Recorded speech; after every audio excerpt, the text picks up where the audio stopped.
Hello there everybody, this is General Snivy, and welcome to my new Let's Play.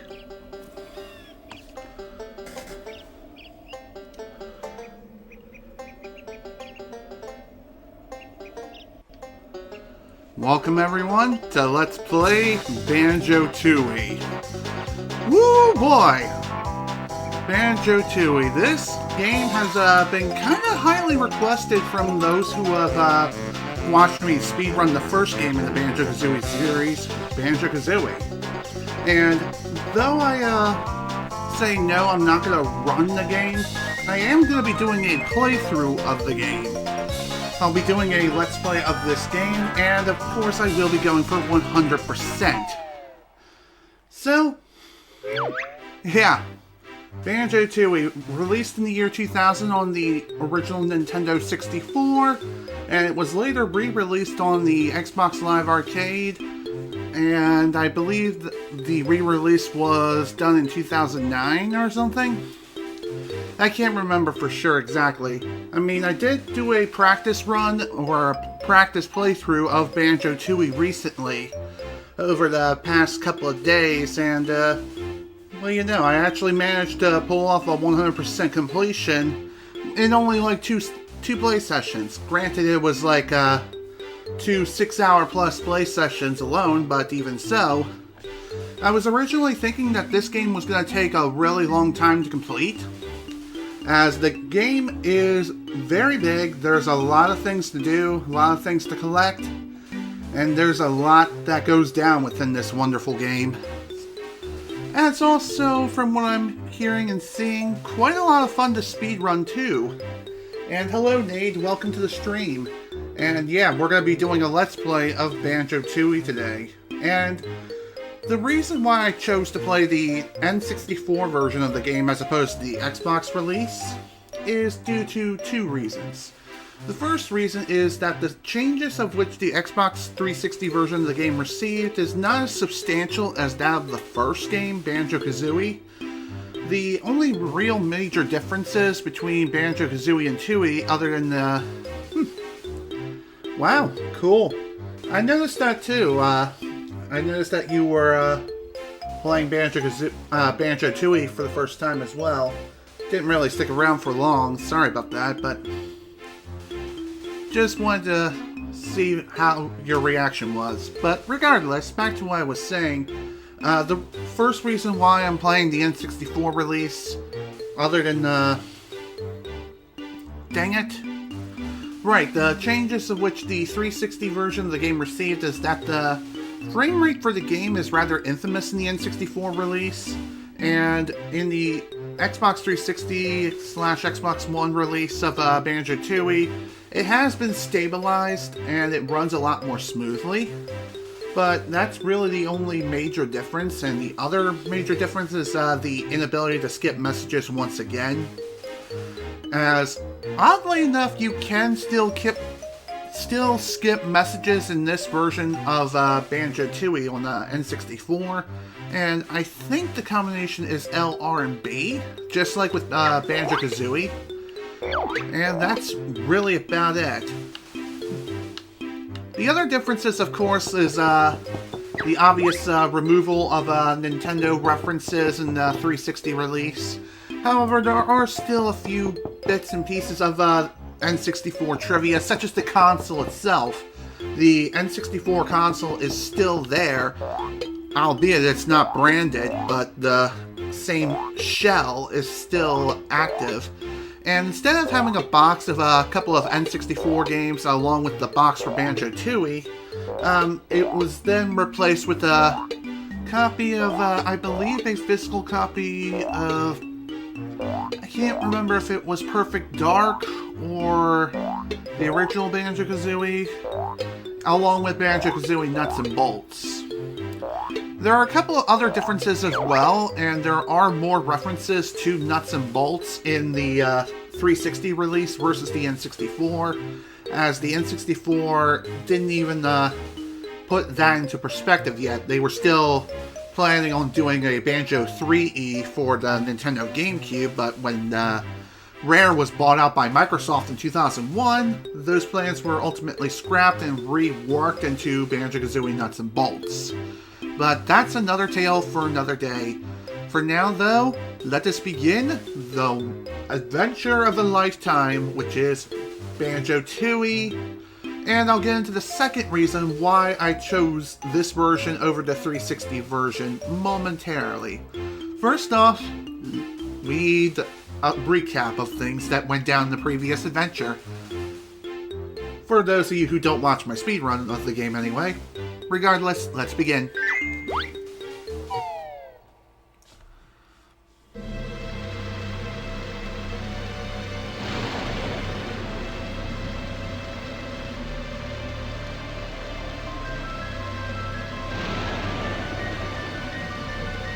Two years have passed since Grunty the Witch was defeated by Banjo and Kazooie.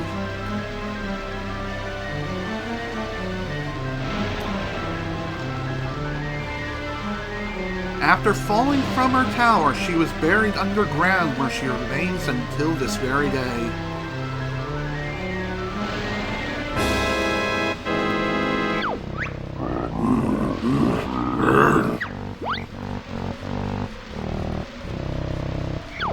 Very true. No good mistress still can't shift rock.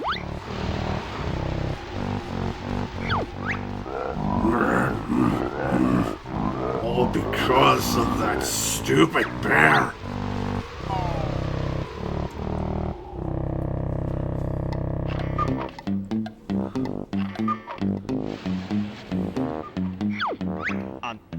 Mumbo played well, has much of Bear's cash. He's right, Kazooie. There goes your bird seed money. Don't be so sure, Banjo. Hey, look outside, everyone. Grunty the Witch is back. Or coming. Where, Kazooie? I can't see her. Oh, false alarm. False alarm bottles. Must have been some shadows. Come on, Boneface. Let's play. I feel lucky.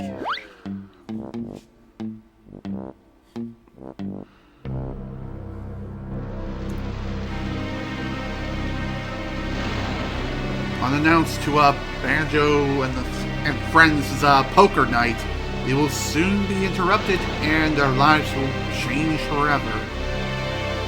Right now.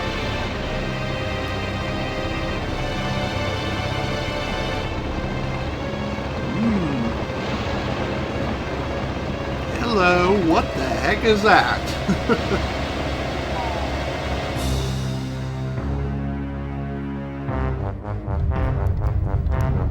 Earthquake! We are having an earthquake!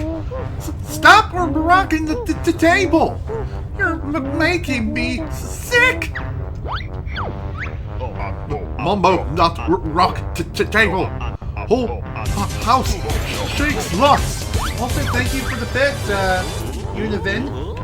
Perhaps one of us should go and take a look outside. GLHF.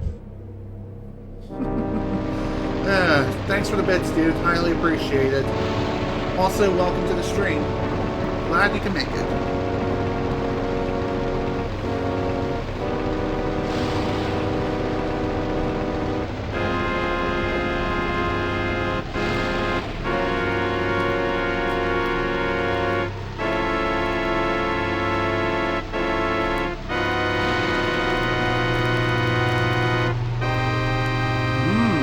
Wonder what's emerging from here.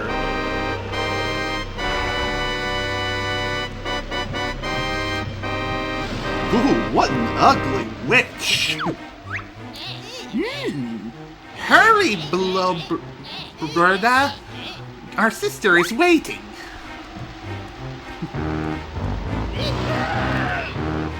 Oh dear. Quickly, we must go, or angry Grunty will be. Then get off me, you must, or move I cannot!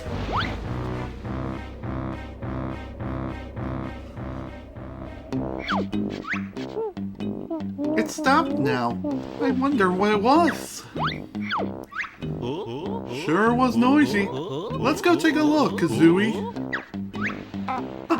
But it's dark out there, and I'll be scared. Mumbo much brave. Me go look outside. Mumbo real man. Back in minute. What a sucker, huh? Come on, Banjo. Give me a hand. Kazooie! Kazooie's a cheater.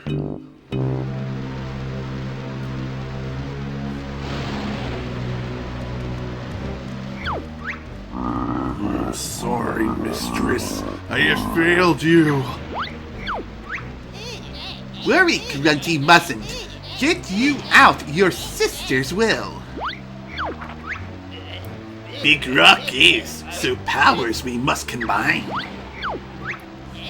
Grunty sisters, you should not mock. Now watch our magic blast this rock.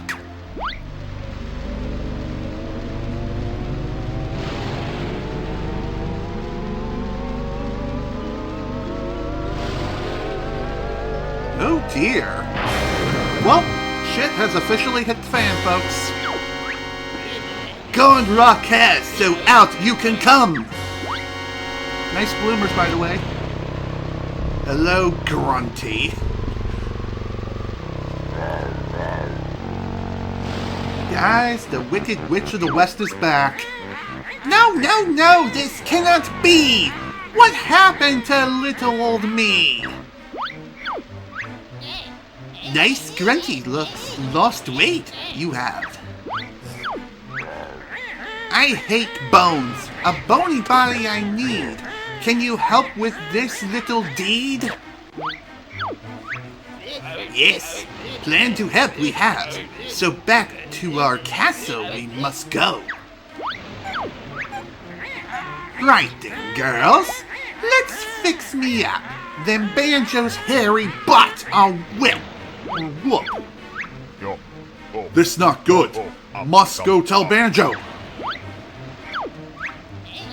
Hey! Seen us bony man has. Him we must whack.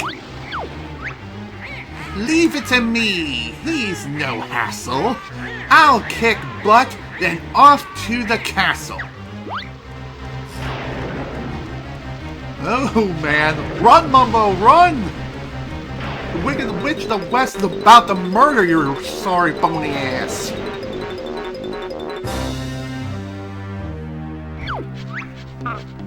Guess I'll be having that bird seed after all, huh, Banjo? But you cheated, Kazooie. That's not... Oh dear. Hello, Connor. Thanks for the bits. Everyone, must run. Quick, Grunty coming.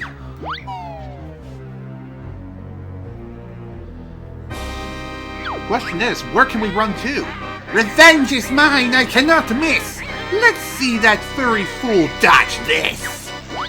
Get a load of this. Yeah, Skull Boy, and I bet she had 2 heads. No joke! Look! Spell coming!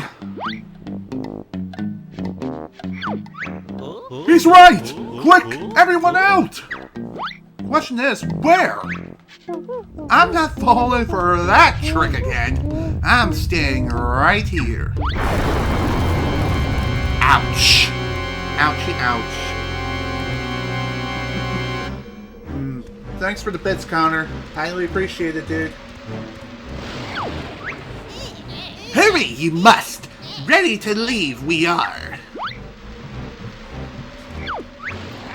Hold on, sis. I'm nearly there. I've just been to blast that bear. Troops, it will leave. Destroy area they will. Like there isn't already enough damage as is.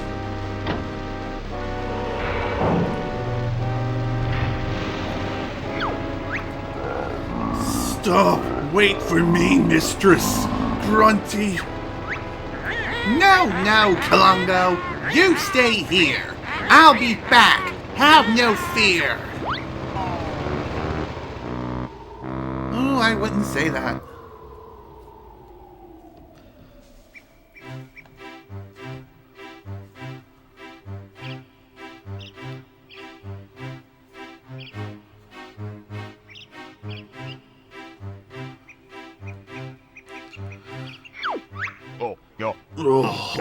Mumbo's head hurts. Look at our house. Well, at least everyone got out safely. Hang on. Where's Goggle Boy? Oh dear.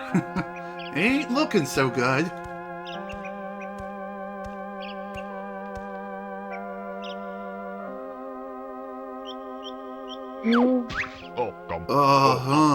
Mole looks much unwell.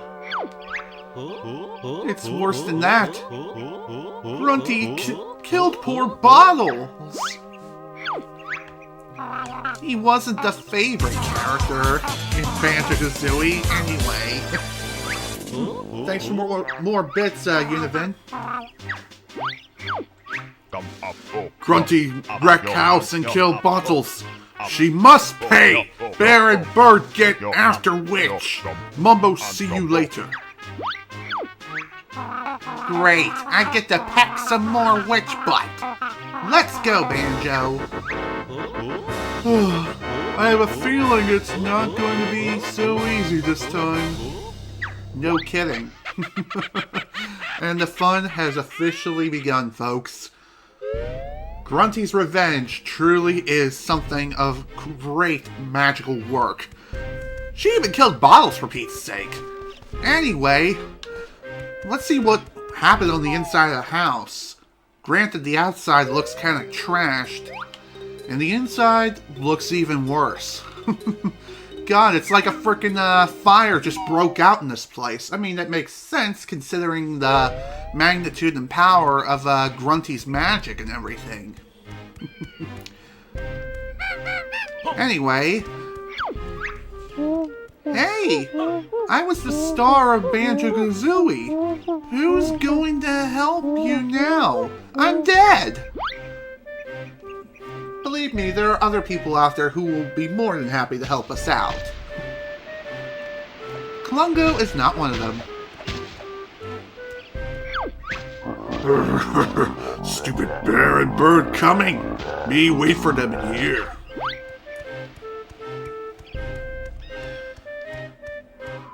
So, as you can see, there are molehills here, and if you push B next to any of the molehills, you can get a refresher on your moves and learn all the moves that you've learned in the previous game. One awesome adjustment that the game made is that the egg pickups are no longer individualized. Instead, you'll find nests of eggs, and it's not just regular blue eggs either. There are all kinds of different eggs that we can learn to use later on in the game. And this also applies to feathers as well, to an extent. We'll still only have access to red and gold feathers, but just like with eggs, you'll find them in bunches of nests. Red feathers, you'll find them in, I believe, bunches of 10 or 20, something to that extent.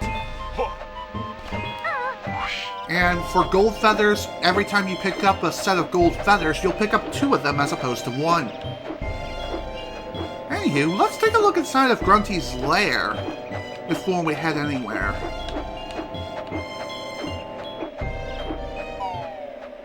And the reason why we're heading in here? Wow, this entire place is completely devastated and sealed off completely. Oh, Cheeto! Hello again, Banjo. Remember me? I'm Cheeto, the magical spellbook. Yeah, we know who you are. Just hand over something useful. You're out of luck there, I'm afraid. Grunty's ripped all my pages because I helped you in the last game. I'd be most grateful if you could look out for them on your adventure. Maybe. What's in it for us? Well, for every 5 pages you return, I'll let you in on a little secret. You mean a cheat? Well, I'm not called Cheeto for nothing. You sure he doesn't eat Cheetos and that's why he's not called Cheeto? Okay, sorry. I know, that was just too easy and too predictable. Who cares? So, yeah, Grunty found Cheeto at the end of the last adventure, and she got so pissed at him that she basically ripped out all of his pages. I'm not sure why she didn't just outright burn him and kill him in general. I honestly don't get it. Well done, you found one of my missing pages. Collect 5, then return them to me in Grunty's old lair in Spiral Mountain. So, yeah, we have a new set of collectibles besides Jiggies and Notes, and also Jinjos. We have other things to pick up as well throughout the course of the game. Spiral Mountain doesn't have too many collectibles, just like with the last game. However, it does have more collectibles here than in the last game. That much is certain. Not too much more. In fact, now that I think about it, it's actually less. What am I thinking? I know I just said it has more, but it actually has less. But you get the point. There's a lot of things here that's definitely worth exploring. But for right now, though, there's a new path that has been created thanks to that massive drill. So, why not take a look inside and see what we can find? Who knows, we may even find a whole new world beyond its path. Beyond its pathway. We'll definitely see.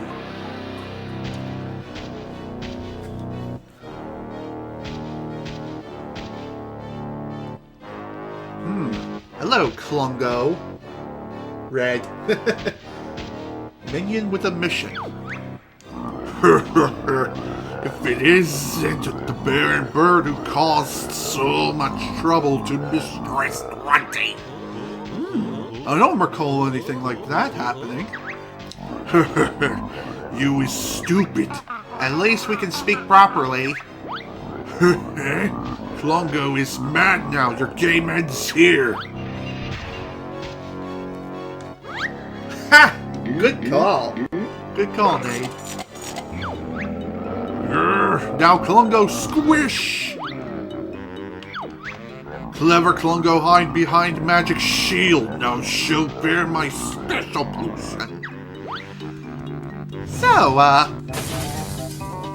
we'll be fighting Klungo 3 times throughout the course of the game. And each time we'll encounter him, he'll throw at us a new sort of potion each time.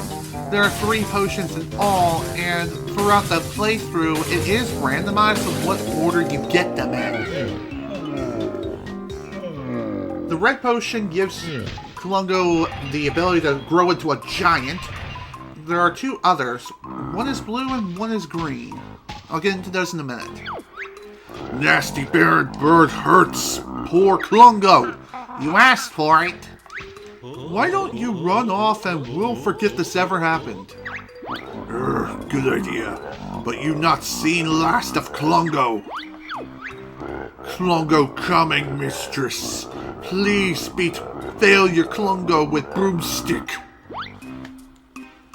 So the other 2 potions of which Klungo has to offer are the green potion, which I believe that's either invisibility or the one which, yeah, the green one actually, now that I think about it, is the... Okay, yeah, I was on the right track. Thanks, Nate.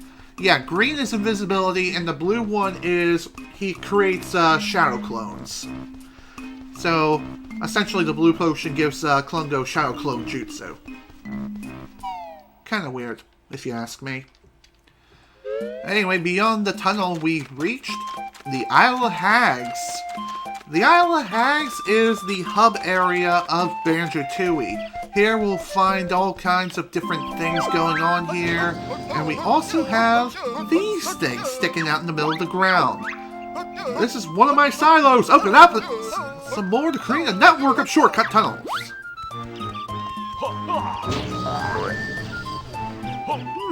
Wow, this house is completely destroyed. What happened here?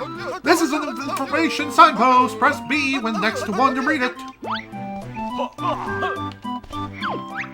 In loving memory of the Gray Jinjo family, passed away unexpectedly when a huge digging machine flattened their house. That's a pretty funny way to put lightly that the Gray Jinjo family was cut from the game. No, seriously, that I think is what happened. Originally, the Gray Jinjo family was going to be in this game, but they were cut due to, I think, technical limitations and other reasons. So, the other reason why I'm choosing to play the N64 release of Banjo Tooie here today is because there's one minigame, like, towards the very end of the game that I'm considering using this lovely controller on the Brawler 64 with its turbo functionality. And let me say this, it's not so much of the bear eating the canary, it's the canary eating the bear. And no, it ain't merry. It ain't a merry old time. Trust me. Let me know if you got the reference. Or the idea of what I'm talking about.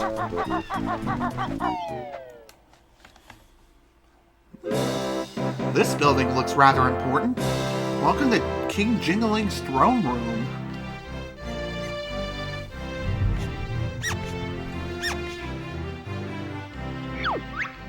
Yo, what's up? I'm King Jingling, king of all things Jinjo and ruler of this village. Your kingdom seems a bit empty. My people were scared away by those witches and their giant machine. I kinda like it quiet, but I need to get them all back for the kickball tournament next week. Doesn't seem that important to me. But it is. There's a big kickball rivalry between the Jinjos and the Moles, which means there could be trouble if we don't turn up. Oh dear. Exactly.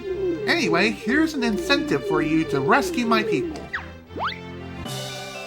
Ooh, a Jiggy? First one in the game too. Sweet. I believe you should go and see Master Jiggy Wiggy in his temple now.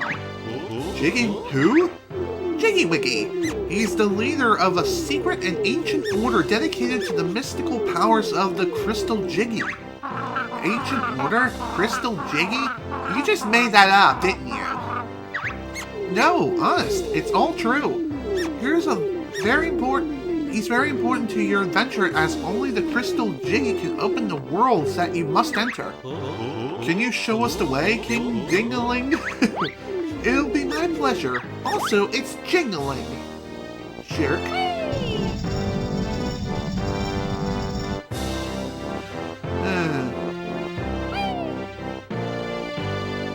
Well, at least now we know what we're up against and what we have to do. For the most part. Not bad for a king, huh? Yeah. His strange pet thingy was cool.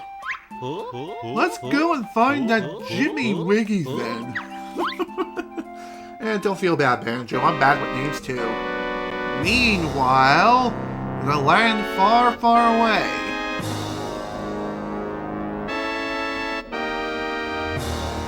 An evil plan is being conducted by the 3 wicked witches of the 3 major directions. South, east, and west. Okay, that's not true, but you get the point. 3 evil witches are coming up with a plan, and it's a bad one. Come on, sisters, tie my lack. What's the plan to get my body back? Annoying your rhyming is, so stop it or we will not tell. Oh, if I must. B.O.B. this is. Go blaster built by my Mingy and me. Life force from ground, plants and creatures that can suck. Like a vacuum. Stored in big tank life forces. Shower Grunty will make when tank full.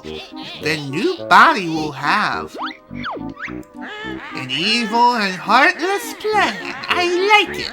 How long will it take to suck up enough life force? Not slim you are, so plenty will be needed. So start blasting!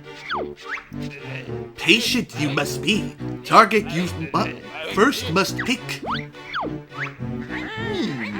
That cursed jingling has just given the furry fool a jiggy. I reckon we should blast the Banjo King. Although targeting B.O.B. has. Button you only have to press. Oh dear. Rip doors. Nice. Warmed up B.O.B. is, so begin move the firing sequence. Oh man.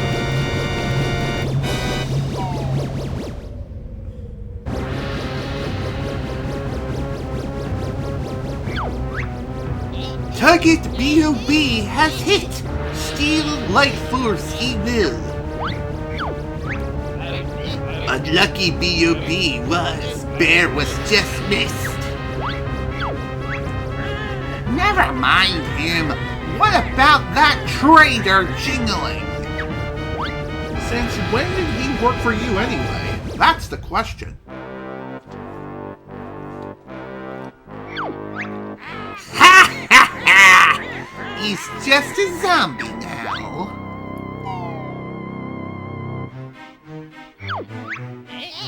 Successful B.O.B. was. Jingling's life force we have.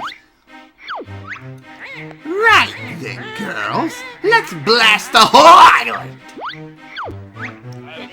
This we can do, but big charge up B.O.B. will need.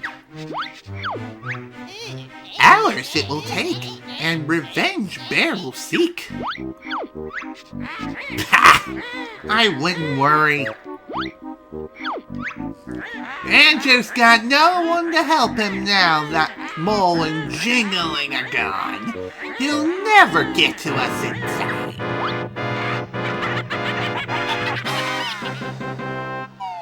Ooh, wow. Kinda sad that poor Jingling is basically dead and has been turned into a frickin' zombie. Why don't we go and check for ourselves?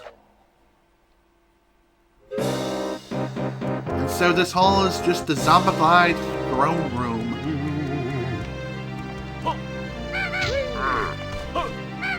By the way, I think you can attack Jingling as much as you want and he'll never die, or he'll never fall, rather. Well, obviously, because he's already dead. He's a zombie. Unless you have a shotgun, in which case, point it to the head and pull the trigger and make him eat lead. But no such thing exists in this game. Unless you want to count the coconut gun being a thing, as it can fire in spurts. And if you shoot someone, it's gonna hurt. Alright, let's go. Welcome to Bottles' house. Hello there, Banjo. How are we today? Pretty good, Mrs. Bottles. And yourself? Oh, fine, fine. Tell her about Ghosty Boy. Keep quiet, Kazooie. What was that? Is Bottles okay? He should be back from Spiral Mountain for his dinner soon. He never missed his dinner, you know. I'm sure he'll be back soon, Mrs. B. Where has my Bottles got to? I need him back here to deal with that monster in our bedroom. We got to tell her, Banjo. Not now, Kazooie. Best to keep things quiet, at least right now, as there may be a way to resurrect the dead without the mighty mystical Dragon Balls. Or pull off a fairy tale, if you know what I mean. Okay. There's a reason why we came in here, as this is the path towards the shortcut of which Jingling pointed us about and told us where to go. But before we go... Oh, ain't it cute? It's a cute little Donkey Kong doll. Hello, Banjo. Hi, Goggles. Since you and Daddy are such good friends, I'll give you these prototype glasses he's working on. Did he finish working on them by any chance? Oh yes, I believe they're called the Amazo Gaze glasses. How do they work? Well, when in Banjo's eyes view, you see left and see right to zoom in and out. Not bad. How are the Amazo Gaze glasses working out? I'm sure my daddy will be able to fix them if they're broken. But can anyone fix Daddy? Wait, why does he need fixing? Kazooie means your mom is just fixing up his dinner. Oh, that's alright then. I was afraid you meant he'd been blasted by a fatal spell or something. Oh. It's like his son can see into the future or something. Or even have a premonition of something that just happened. Pretty funny. Hey there, Banjo.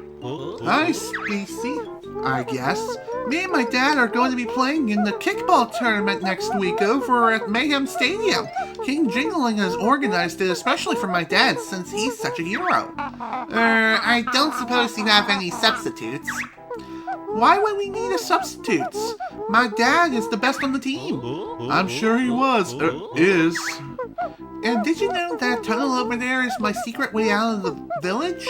You might find it useful. We already know that. King Dingling is a personal friend of ours. He opened it up especially for us. Nice! Also, I think that hat that this kid is wearing is that of Ash Ketchum from like the first few seasons of the Pokemon anime.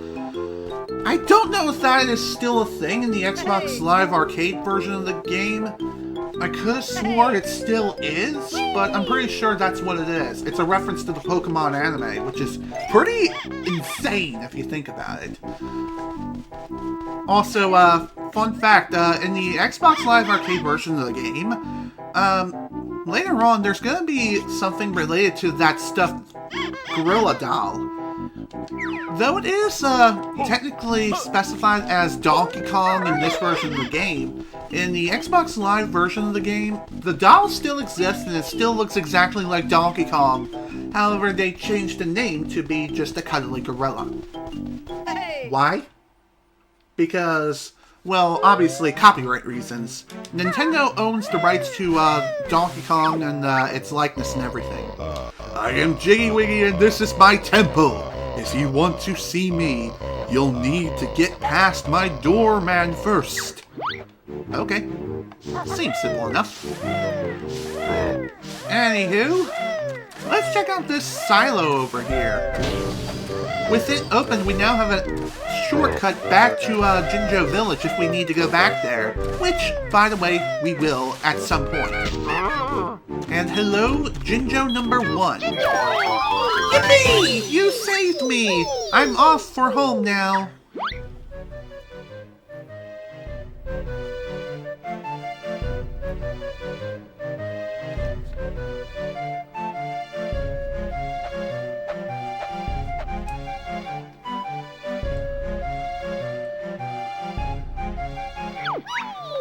Thanks for rescuing me. I live in this house with the rest of my similar colored family. Rescue us all, and we'll give you the family heirloom. Would that heirloom happen to be a Jiggy, or is it a golden turd? That's something worth wondering right now and pondering about. But yeah, the Jinjos are back in this game, and each level has a specific number of Jinjos to rescue.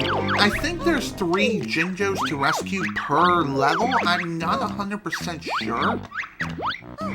Let's view totals to be sure. Okay, there is an exception with the Isle of Hags. Isle of Hags has 4 Jinjos to rescue. There's also this weird place right here. It's a giant egg. Suitable eggs may be found closer to home than you think. I'm not sure what you mean by that, but let's check this place out.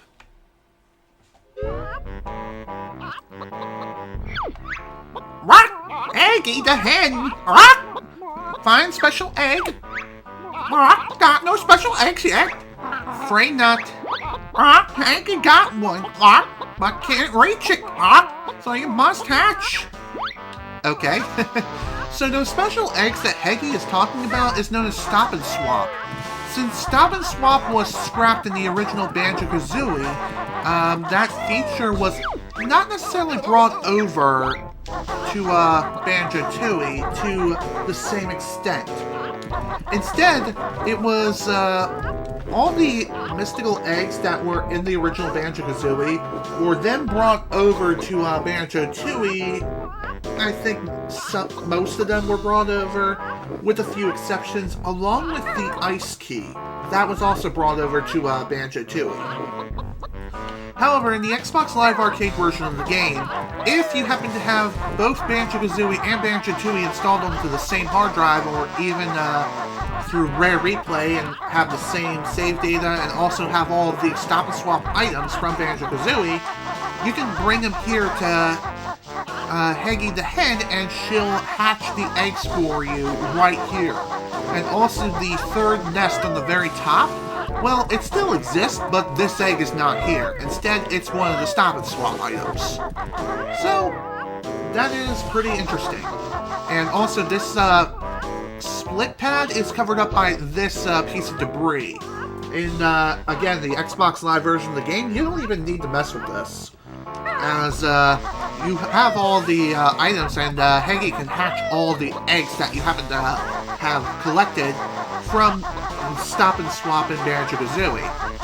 Now, speaking of Stop and Swap, in the Xbox Live version of the game, all of the new egg locations that are here in this version of Banjo Tooie are now related to the second variation of Stop and Swap, known as Stop and Swap 2. Stop and Swap 2 is essentially a few features or a few extra items that you can find here within Banjo Tooie, and you can bring those items over to the next adventure, Banjo Kazooie Nuts and Bolts.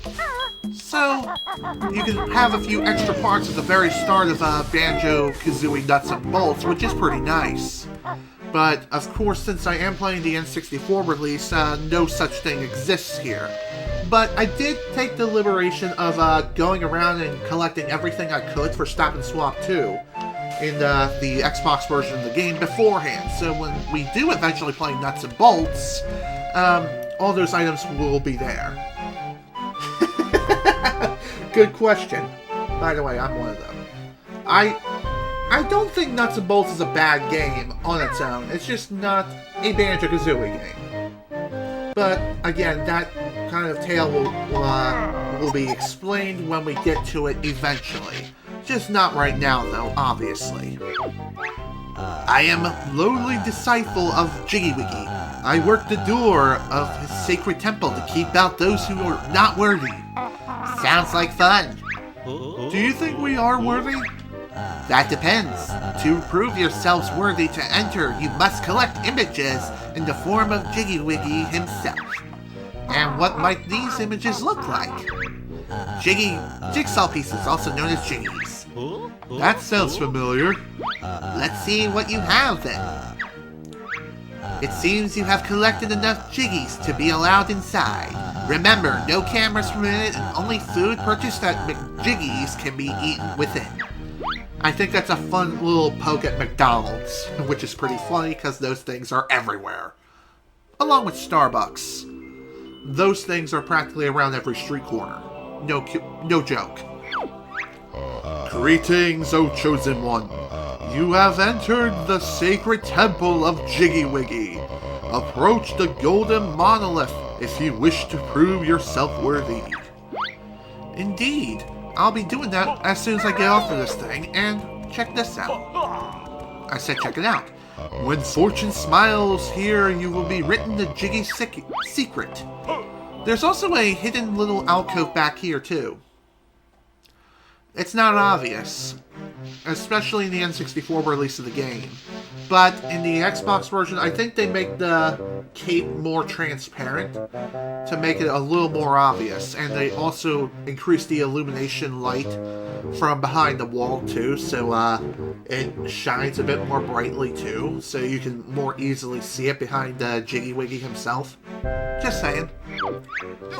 Have you looked on the roof of the Red Ginger house? Witchy World is where fortune may smile upon you. An egg container followed by Jiggy Wiggy? Or what?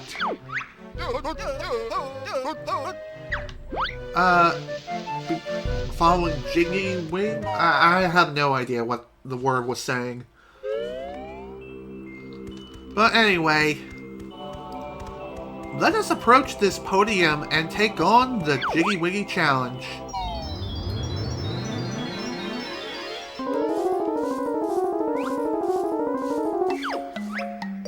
You must complete the image before you if you wish to travel to where it shows. Use the control stick to guide your hand. Press A to pick up a piece. Once a piece is held, it can be placed down by pressing A or return to the outside by pressing B. You only have a limited time to prove yourself. May Jiggy Wiggy grant you luck. So, here's a little fun fact for you. In this version, all the levels which are being previewed here are viewed in first person. However, in the Xbox Live Arcade version, they're viewed in third person. You have completed Jiggy Wiggy's Challenge 1, so now the Great One will show you the way.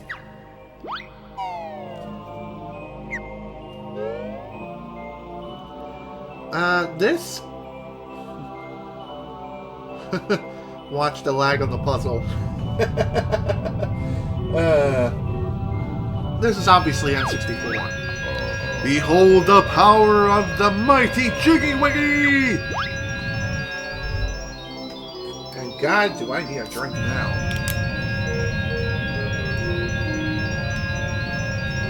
Oh, damn you. Thank you.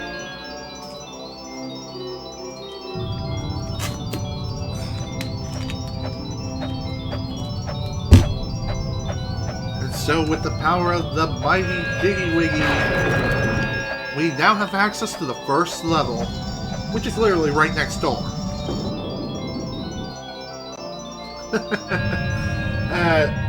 When he says lag, he means like frame rate drops. That's what he means. You do not have enough Jiggies to attempt Challenge 2. Come back later when you do. Alright. So in order to attempt the next challenge, we need to collect 4 Jiggies minimum. And so upon leaving the temple, the door closes right behind us, which is okay with me. I'm okay with that. This is Jiggy Wiggy's Altar of Knowledge. Press B to view the Mighty One's wisdom. I have already opened this door for you. I think there's supposed to be more to it than that. I guess not. Alright, I don't know what I'm thinking here. Let's head into the first temple, the first level, which is Mayhem Temple. This is a warp pad. Find another one in this world and you'll be able to warp between them. That's nice. So welcome to Mayhem Temple, folks. And we have notes. You found some notes, boy. Now come and find me. Before we look for said individual who's been talking to us this entire time, let's talk to you. Stop right there. What do you want? We want to go in there as it sounds cool. Of course it's cool. Everyone wants to see the Stony Kickball games. Stand aside then, bozo. You'll miss the game. Bozo? I'm Officer Ungupaz, and there ain't no tickets left. They sold out while you were playing Banjo Kazooie. We don't want to watch. We're here to kick butt and win. Nice try, but I'm afraid you can't. The games are only open to stoners. Oh, go on, please. Nope. How about a bribe? How dare you! This is a respectable organization. Get lost, both of you. We'll definitely be back here later, that much is certain.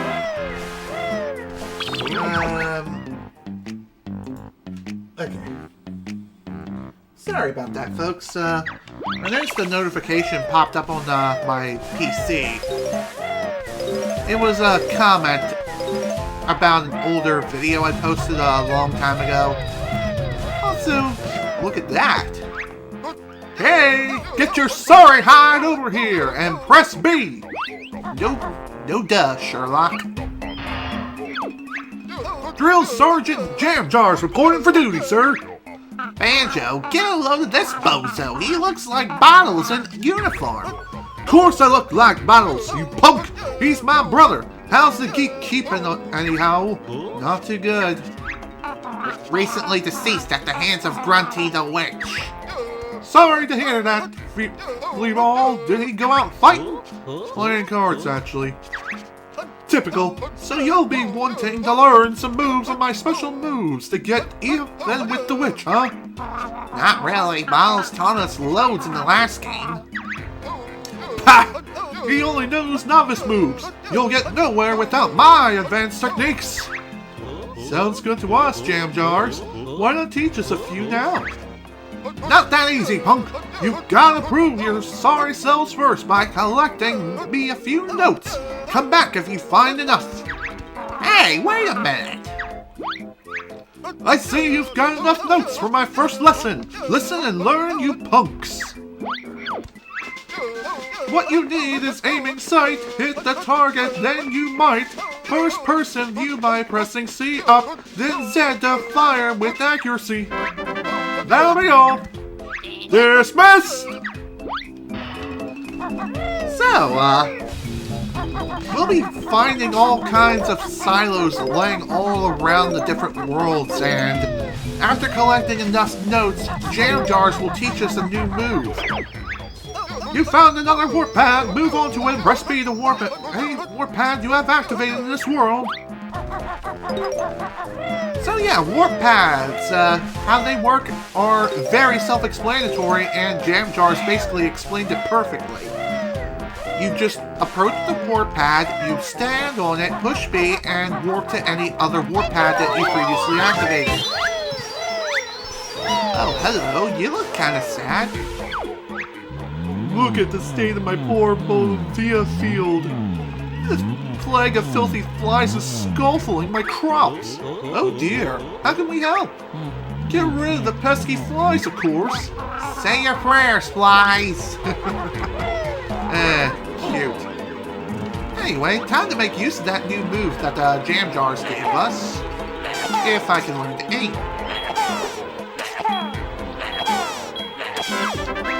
Amazing! I can't hardly believe it! You're filthy sorted those flies out. Enough with the crop jokes, lady. I believe you owe us a jiggy.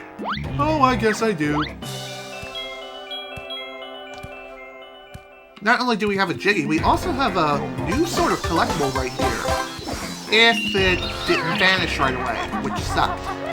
Anyway, occasionally if you kill an enemy, they'll drop a honeycomb that has either an exclamation point on it or a question mark on it. We also have this. Nice one, punk! Trivial cleats are worth a mighty 20 notes. That is awesome.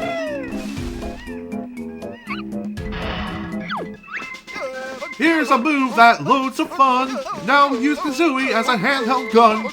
Zed fires eggs both high and low. Tarzanian Temple, you can go. That'll be all. Dismissed! By the way, one thing that's kind of infamous of the 360 version of the game is due to the changed control schemes, Jam Jar's moves no longer rhyme most of the time. I'm dead serious, they no longer rhyme.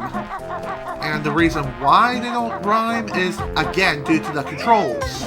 You can't really rhyme with, like, right trigger, left trigger, and B, as left trigger and right trigger are normally Z, aka Z. And yeah, the reason why I was saying Z is because the whole rhyming scheme on the N64 release is made for, like, UK and British players in mind. So, instead of saying Z, they say Z. Makes sense. Different cultures, different saying, like tomato, tomato, potato, potato. Yeah. It's a bit, weird. But, again, if it's not, your normal zone, of course it's gonna be weird to you. It's gonna be foreign.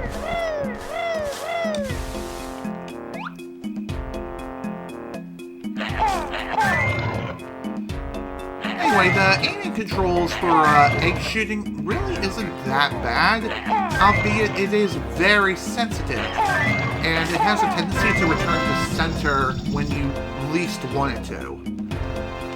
But really, it's not the worst thing ever. I feel like the whole sensitivity issue is amplified worse in the 360 version of the game versus N64, but that's just me. Then again, I am playing on a non-regular N64 controller. Also, we have a new creature known as a Globo. Globos supposedly have magical powers. There's 2 of them in each level, with the exception of Isle of Hags, which only have 1 Globo. But Globos are used to receive help from 2 specific individuals. One of them is right here. Say hello to Mumbo Jumbo. Remember him from the poker game earlier? Well, he's here. Ah, Baron Bird here at last. Mumbo best shaman in game. So built new skull. Mumbo also wants to help, but must find me magic creature. We got a Globo. Must give magic creature to Mumbo if want help. Want Mumbo's help? Of course. Sure, we'll need all the help we can get. Throw it in Mumbo's bag. And what does he do in this game? Well, he is a playable character. Ah, Mumbo get to be hero at last. Her speed to see mighty shaman zapping stick. Return me to my chair if when want to be Baron Bird again. So yes, Mumbo is a playable character in Banjo Tooie. And he has roughly the same amount of health as Banjo and Kazooie, and as they gain more health, Mumbo also gains more health in the process. Though he doesn't have as much health as both Bear and Bird, he has roughly the same amount. Right in the jaws. That's gotta hurt. Yes, the Nintendo 64 release of Banjo Tooie is really good. It always has been good.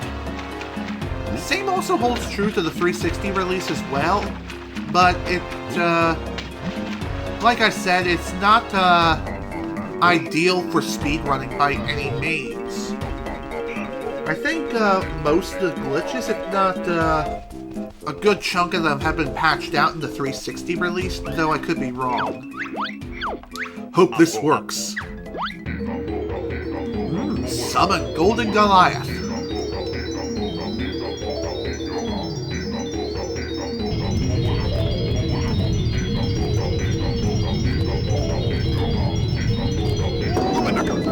Ooh, neat. By the way, this is the only time we can use the summon spell in the game, so enjoy it while it lasts. Mumbo magic make Golden Goliath rise. Magic only lasts short time. To control me again, return the statue to its base and press B. Or wait for the time to run out too, that also works. So anyway, with the Golden Goliath statue here, we can use it to open up some new paths and some new areas. Not only that, but we can also use it to roam around a bit and even grab a Jiggy. I'm serious, you need it in order to grab one of the Jiggies here within this place. So it's definitely worth it to summon this thing and rise it from the ground. Thankfully though, if time does run out and you do need it again, you can very easily just reinitiate the summoning sequence. And thankfully it is shortened. There is one more thing worth noting, however, and this is, again, another pretty big difference between the 360 version and the N64 release of Banjo Tooie. Since the N64 version of Banjo Tooie is infamous for its low frame rate most of the time, when it runs practically like at 15 to 20 frames per second as opposed to a stable 30 FPS, it worked around this issue in the N64 release of it's just making the music essentially sync up perfectly with the amount of lag that is present in this release. However, in the 360 version, it is a bit messy when it comes to syncing. And this is especially apparent in cutscenes, primarily the intro cutscene, as well as the other cutscenes, as far as I've noticed. The only really noticeable cutscene I've noticed this desyncing issue with the music and everything is definitely the intro. That's it. Other than that, though, most cutscenes are in sync.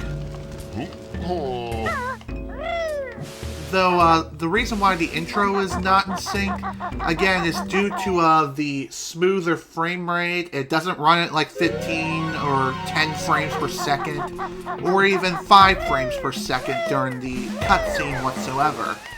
Instead, it runs at a stable 30 FPS at all times. So as a result, the game was not programmed to compensate to sync up the music between the smoother frame rate and the events that are happening. So, music in the intro cutscene is completely out of place throughout many different situations. So, that is kind of unfortunate.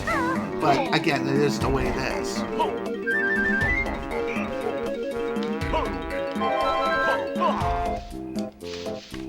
Okay, let's try this out.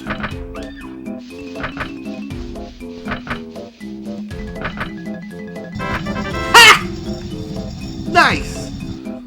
I just got a really good pattern when it comes to that. I think the combination on, yeah, first try Pog.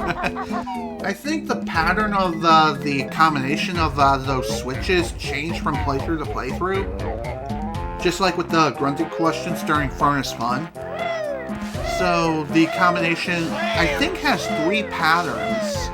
And you just can guess and figure out which pattern is which by pressing the switches randomly. Or you can speak to one of the Stonies as a Stony yourself and get the combination that way. Hello, my little rabbit friend. Eek! Me, Dritia. I was out looking for gold when that boulder fell down and trapped me in here. I suppose you expect us to move it. Eek! If you wouldn't mind. Well, unfortunately, we cannot move said boulder right now. We do have to wait a bit before we can even move said thing. If we do try to talk to a Stony like this guy here as the Baron Bird, we'll get this. I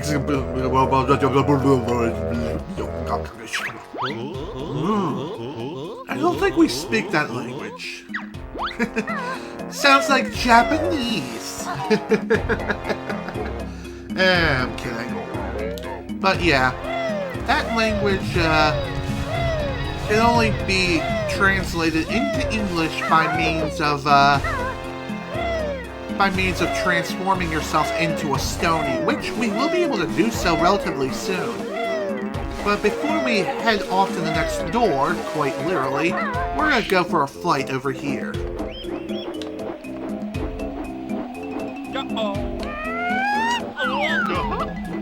Another pretty big improvement when it comes to flight is the controls are now a lot snappier.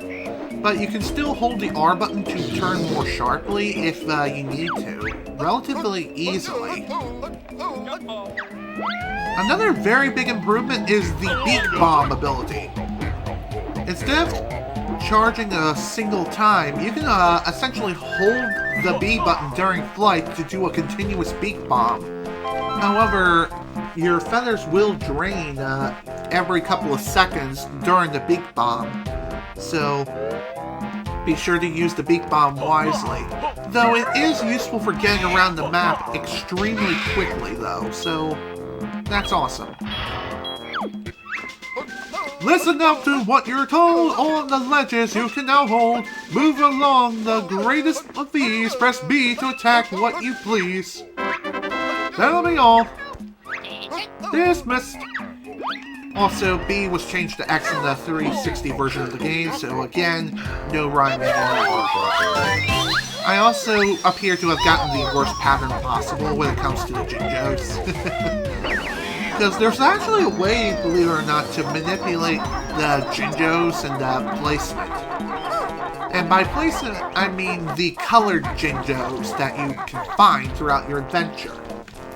Basically, the Jinjos are all placed in the same locations, but their colors are randomized every playthrough.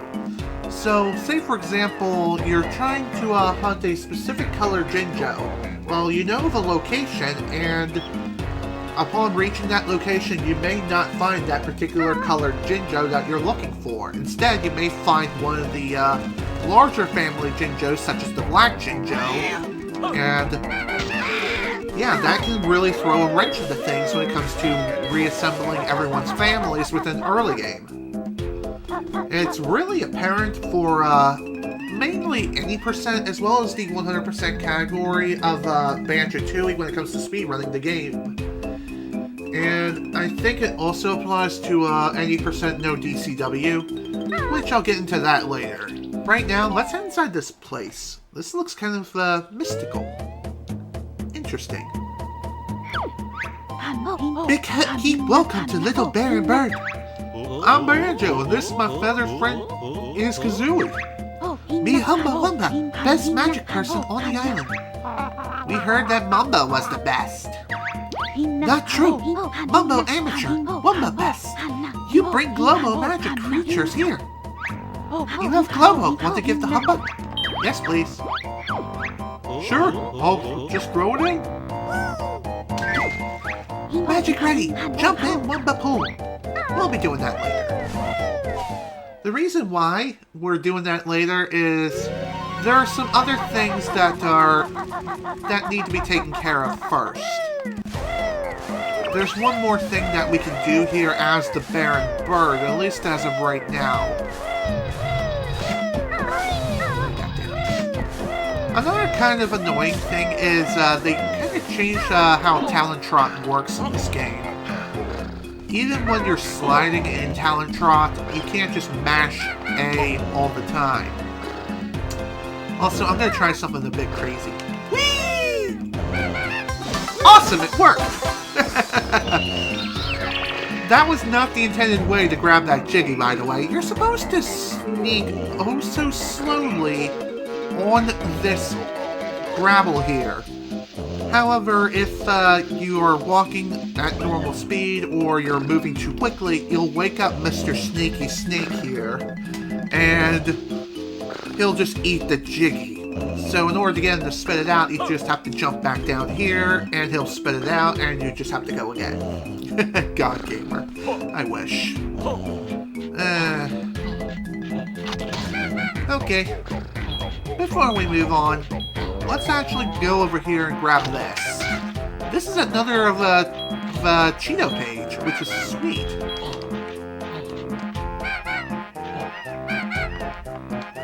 Okay, Z, let's go.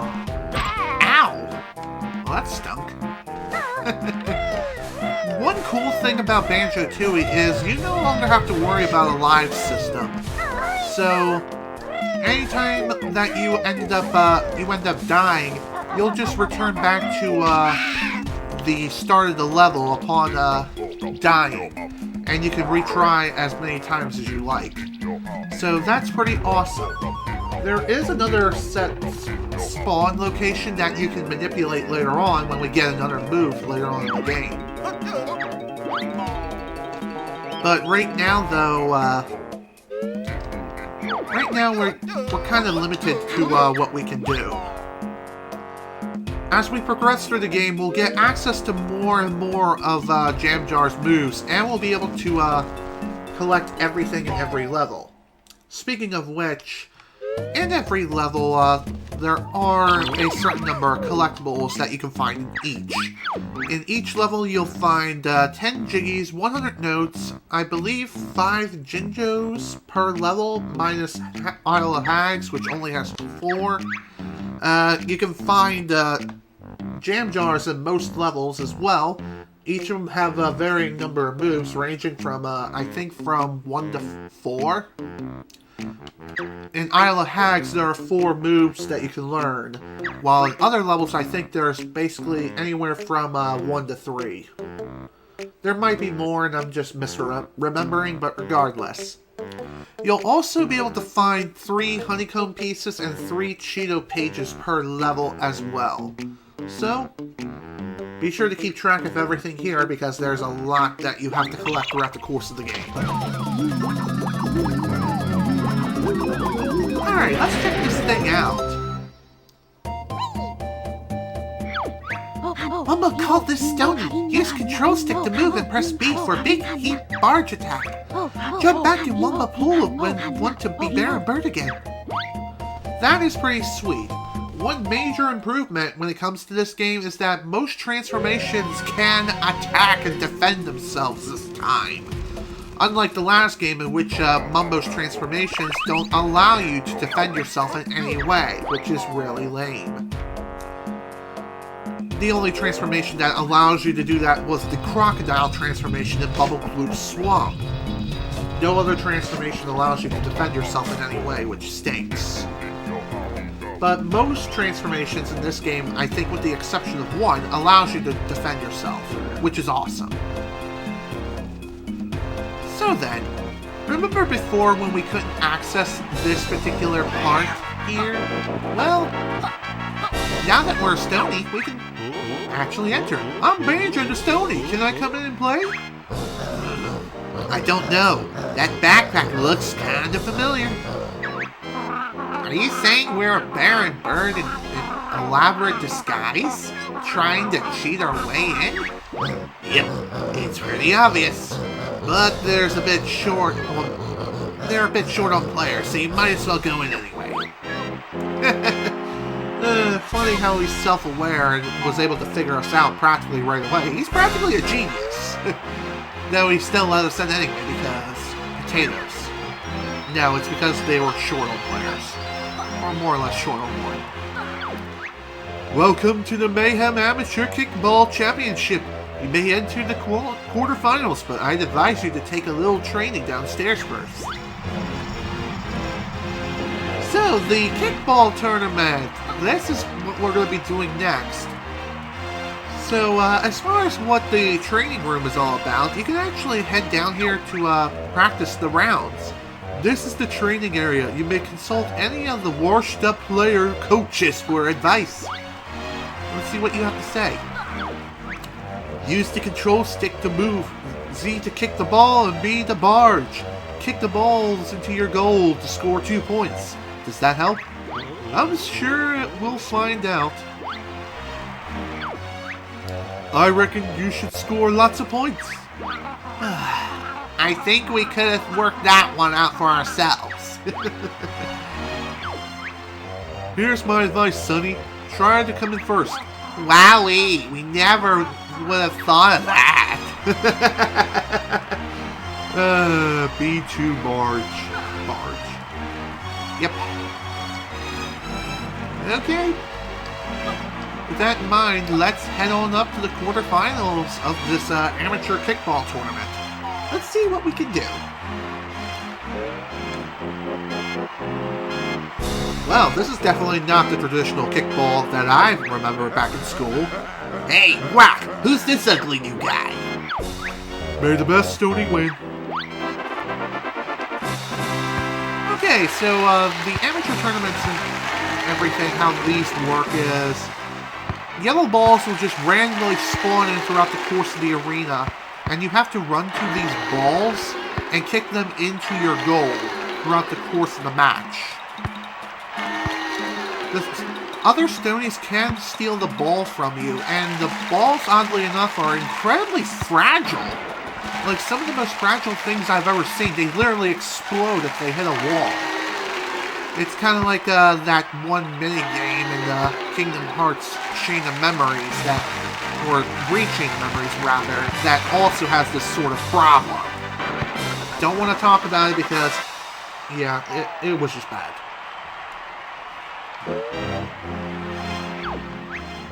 You've won your quarterfinal. Move on to the semifinals.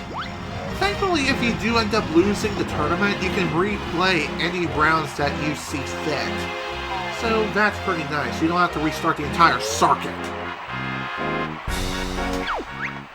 Those shorts look stupid! Bite me. May the best Stony win. So, for the semifinals, we have a new ball introduced, the red balls. The red balls subtract points from your opponents as well as your own goal if you happen to get a ball into your own goal, or have it shot into your goal, rather.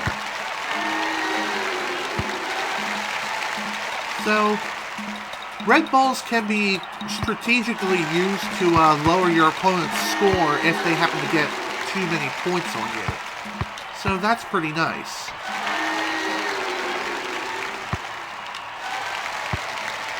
Red balls are also going to be important for later on in future tournaments.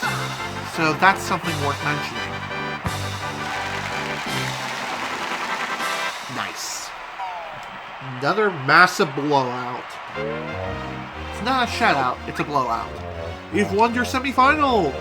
The Mayhem Kickball Finals beckons. Okay, let's head on off to the finals and see what we got.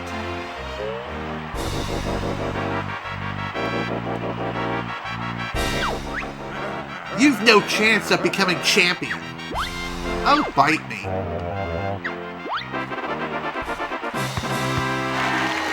So, for the final round, we have a new sort of ball introduced yet again.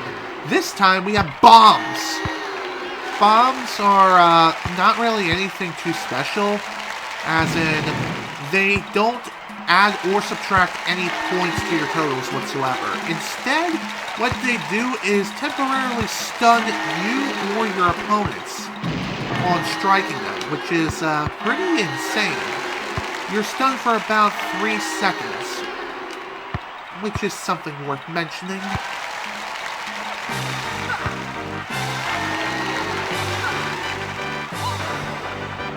I seriously got the same score in all 3 rounds. Holy crap. That's pretty funny. I declare you the new Mayhem Kickball Champion. I'm too choked up for words. Alright, there's another Jiggy added to the total. By the way, we will be back later on with this transformation. Just right now, though, it's not needed. That's another thing about Banjo Tooie as well, is there is a metric ton of backtracking from one level to another. And funny enough, many levels in the game can warp you to other levels within certain points and certain locations, which is pretty nice. This will of magic not need Globo next time. They're changed for free.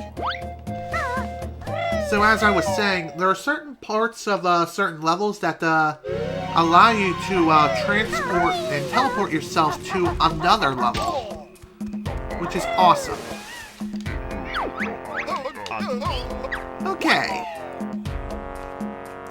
Before we head out of here and get ready for the next Jiggy Wiggy challenge, there is still something we can do here. Actually, there's like a couple of things here that we can do. First off, there's this area over here. Previously, we weren't able to get over here without this move, the ability to grab onto things. Funny enough, this move was changed a little bit in the 360 version of the game. Instead of pressing Z to let go, you just simply push the X button, I think. Then again, maybe I'm crazy. By the way, that is technically faster than grabbing the wild boots and just going around the normal way. It's faster to just damage boost your way back across. By the way, there are new hazards introduced in the game in the form of quicksand and other things alike, which, if you haven't guessed, are very quick and throw you into a pit of death of sorts. Basically, a monster will eat you and then spit you right back out.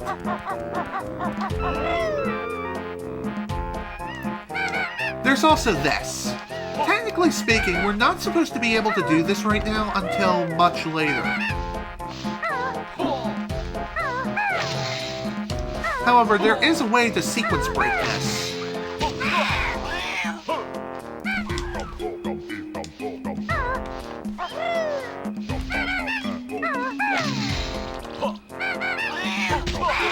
Basically, in order to sequence break this, you basically have to jump at the last possible moment while in Talon Trot, make your way all the way to the other side. I think you're supposed to do a rat-a-tap-rap upon reaching this area, and then ground pound to the next platform.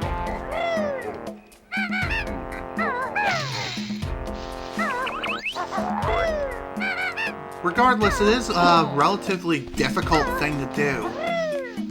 At least for me. I can never sequence break this. And I sure as hell ain't gonna... At least I tried.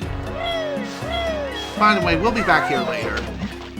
We'll be getting that particular thing the intended way, by the way. As, like I said, you can sequence break that by means of proper traversal with Talon Trot, rat-a-tap-rap, ground pounds, etc. So that's the thing with ground pounds. They have changed a little bit in this game. Instead of charging straight down right away, instead, for whatever reason, it allows you to temporarily hang out in the air and get a little bit of distance between where you're going and where you're ground pounding to. So that's pretty neat.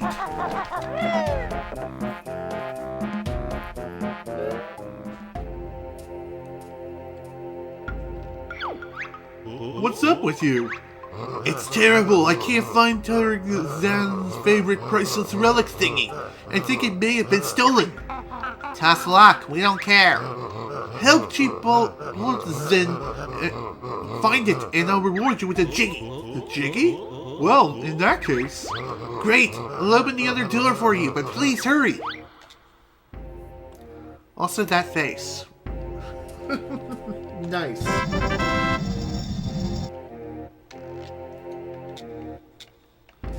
Okay. Now then, we have a little bit of work cut out for us here. As this next challenge, again, is another one of those things that can technically be bypassed. Though I have seen it done, I never actually tried it myself. But I'll give it a shot, see what I can do to bypass it, in a sense. This next challenge is finding this mystical relic, which, believe it or not, is accessed within a warp point kind of place. As you've seen that gate there that was blocking off that area, we'll actually be heading over there in just a second. First off, there's this door that just recently opened up. It's worth grabbing that going up here so you can grab the Cheeto page now. Though in the speedrun setting, I think you do this another way, or wait till later, I'm not 100% sure. But regardless, press down the switch, and bada bing bada boom. New area. Welcome to Ooga Booga's Cave. It's a caveman's cave, and this is actually located in the future world. By the way, we will be coming here later on in the game, but you can actually access this place relatively early on.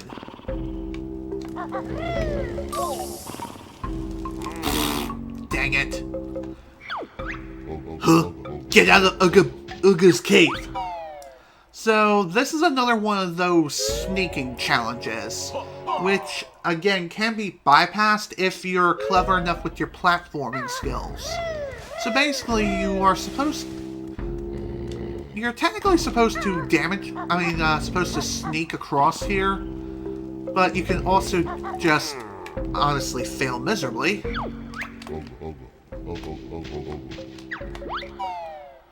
Nah. You're supposed to sneak across, but you can also damage boost from the fire within that area, land next to the fire, and then just jump across.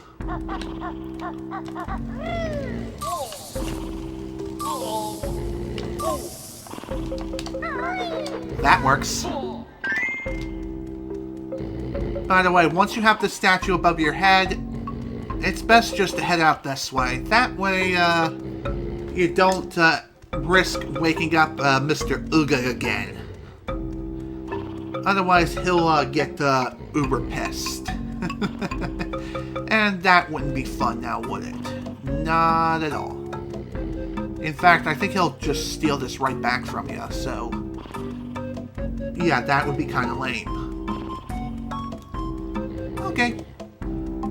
The other way you can steal this thing other than the intended way is not only grab the statue, but before Banjo puts it above his head, you can essentially jump back the way you came without holding the statue above your head.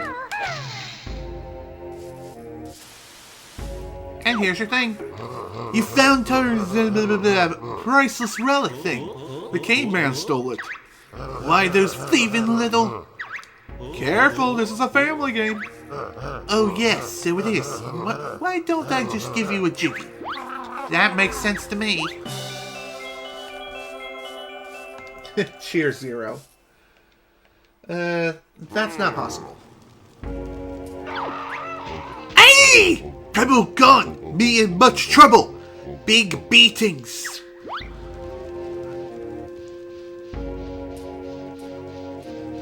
Well then.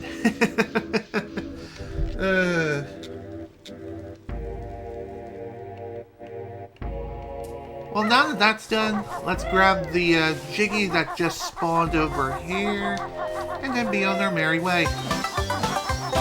Bada bing, bada boom. Now, there is still a bit of work left to do, and being at 1 health is really not a good thing at all. At least at this point. Also, the camera is kind of infamous for being a little too close to Banjo in this game, for whatever reason. There is a way you can restore your health other than grabbing honeycombs. If you return to one of these silos, jam jars will refill your health instantly. So that's pretty nice. It gives you a free health refill every time you speak to him in any of his silos. He'll also mention how you're supposed to do the moves that you learned from him again, if need be. Anywho, let's head in here. Welcome to this temple. This, along with several other sections of the game, are considered first-person shooter sections. Good, I see you have mastered the art of bird handling. Now I challenge you to collect the sacred statues and find your prize. And I will in just a second. I need a drink, because my throat's starting to hurt.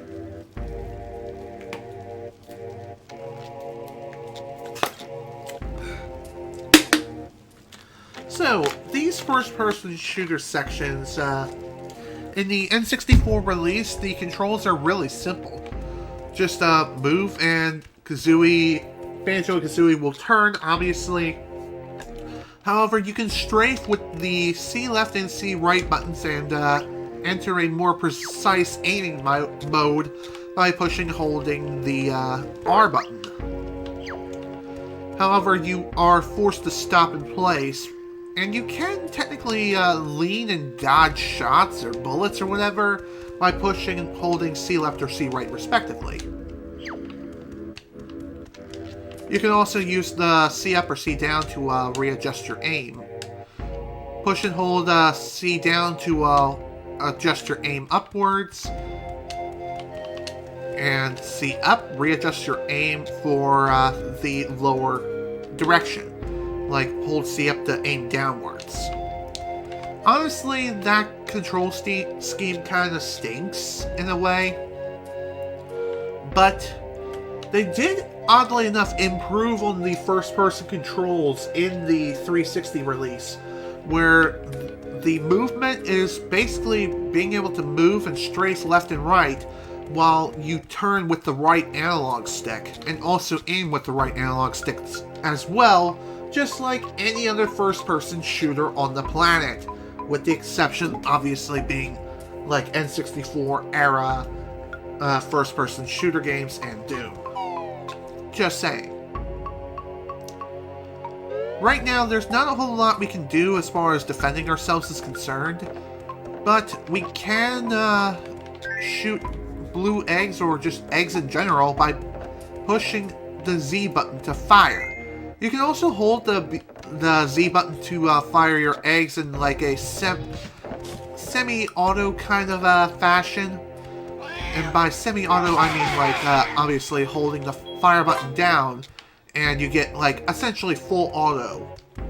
However, oddly enough, you can actually fire faster in semi-auto.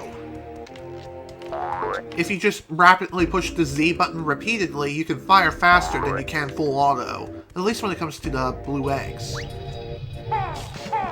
Crap.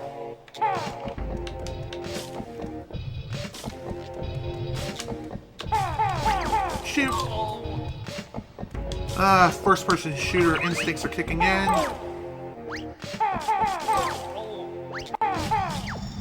Ow! Damn it! Well, that stinks. If you end up getting killed in the first-person shooter section, cowardly mortal, get back in here and challenge me for my prize!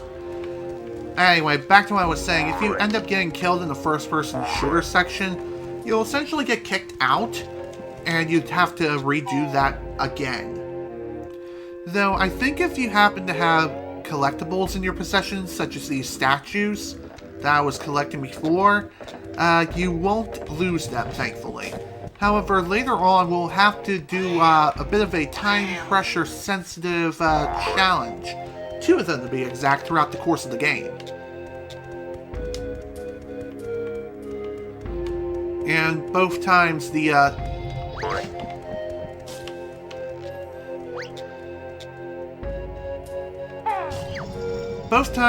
time-sensitive challenges can be really, really daunting. And also extremely difficult as well. So, that is something to keep in mind. By the way, we needed to do that in order to get those things. Then again, we probably could have gotten away with just damage boosting our way through. However, I don't think that would be the best of ideas. Unless you're a speedrunner, in which case, go for it, kiddo. You'll have fun doing so, no problem. Not bad, mortal. 10 statues gains you entry to my slightly sacred chamber. Oh, hi, how you doing?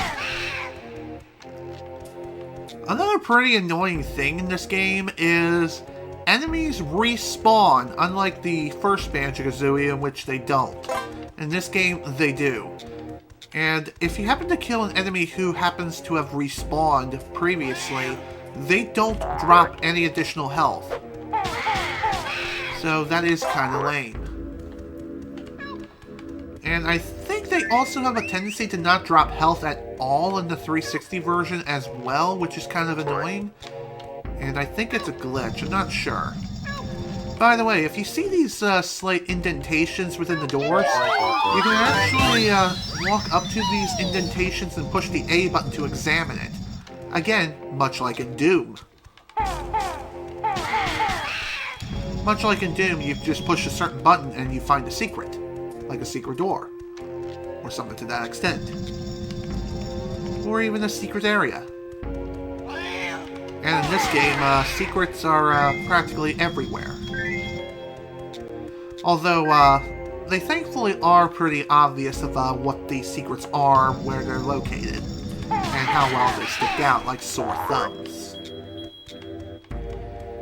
Speaking of respawns, eggs and feathers also respawn with their nests and everything. Hello. You collected a skill stop honeycomb. Press B to stop your energy bar as close to the top as possible. So, with the skill honeycomb, it'll go up and down, or it'll just continuously climb up. And the closer that you are to the top by the time you push the B button to stop is a means of fully restoring your energy. However, you can also accidentally hurt yourself to a point where you're basically on death's doorstep by means of pushing the B button in the wrong time, in which case you only have like 1 unit of energy left. Which, that is bad news. That is bad news bears by any means. And by every stretch of the imagination.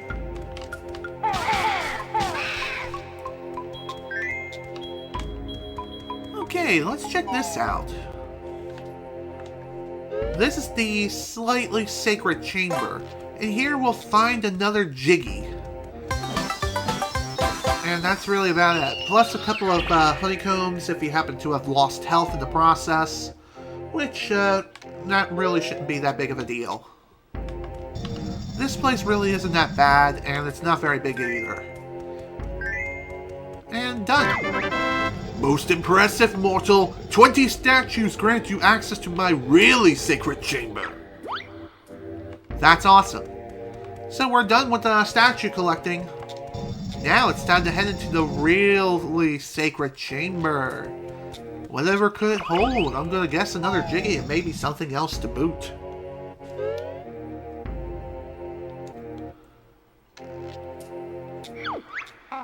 Look, Banjo! There's another Jiggy! This is just too easy! Yup! We'll have this game finished in no time! Says every speedrunner ever. Halt, mortal! Thought you'd get another Jiggy that easily, eh? Hello! I am... whatever, mighty mayhem god of target shooting. Prepare to meet thy dart-ridden doom. Oh dear.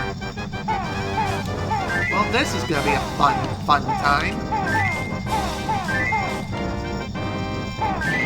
This boss fight, thankfully, is pretty easy. I can't feel my legs anymore! Get him, you worthless Mongols! Whatever you are. Mongrels.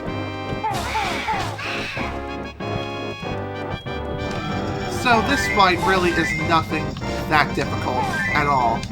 It's literally just shoot the targets and then defeat all enemy reinforcements that just spawn in out of nowhere. I'm kind of surprised that this boss fight is just so easy. Granted, it's technically our first real boss fight of the game. It's also very easy to end up dodging this guy's attacks as well, just by strafing. Just strafe and you're fine, you're good to go. He also drops health throughout the course of the fight too, which is nice. Whoa, okay, that is not right. That eye was glitching out like no other. Reminding me of Wizpig's statue with the chin glitching out in Diddy Kong Racing. At least with my copy of the game. All done. Now we just gotta wipe out the rest of the reinforcements, and then we are good to go. Well, so much for doing this damageless.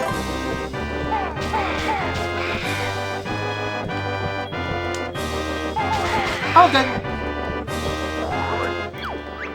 No, you've beaten me! Now suffer as I invoke my sacred self-destruct! By the way, get behind cover immediately before the self-destruct goes off. Otherwise, I believe that is a one-hit kill. I could be wrong. Then again, it could just be like you receive a lot of damage, or even just one damage altogether. Regardless, after he self-destructs, he'll shoot a bunch of darts in all directions. Again, just get behind cover and you're good to go.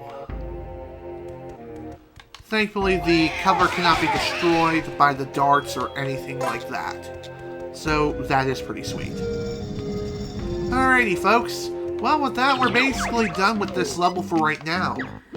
Let's see. 9 out of 10 Jiggies, 2 out of 3, 3 out of 3, okay. And then 3 out of 5 Jinjos. I think the other Jinjos whom we can pick up, I'm not 100% sure, but I'm pretty sure we can't pick them up right now. Then again, we probably could, and I just didn't realize it. By the way, those eggs I picked up are golden eggs. The golden eggs allow you to fire in rapid fire succession. So basically, it's the blue eggs on steroids. So in other words, you hold fire and you can shoot them infinitely for a given time limit. Usually it's 60 seconds. Though, upon exiting a first-person shooter section, the golden eggs wear off completely. And go away, I think.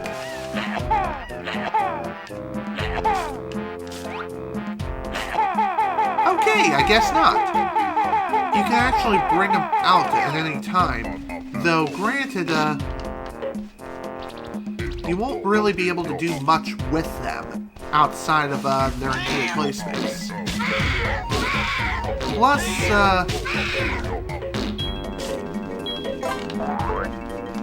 okay, that's pretty neat. If you happen to fart out a gold egg, it'll be treated as a blue egg. Neat.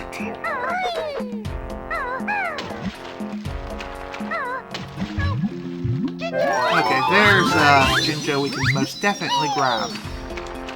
As far as the last one is concerned, I do have a guide saved in my bookmarks on Google Chrome, which I can easily pull up and figure out where the last Jinjo is. That way I'm not running around like a headless chicken.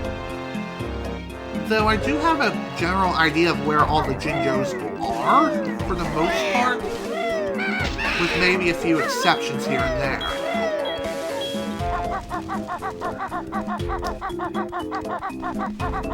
As far as where the last Jinjo is, I think that we're down to one. Yep, one left.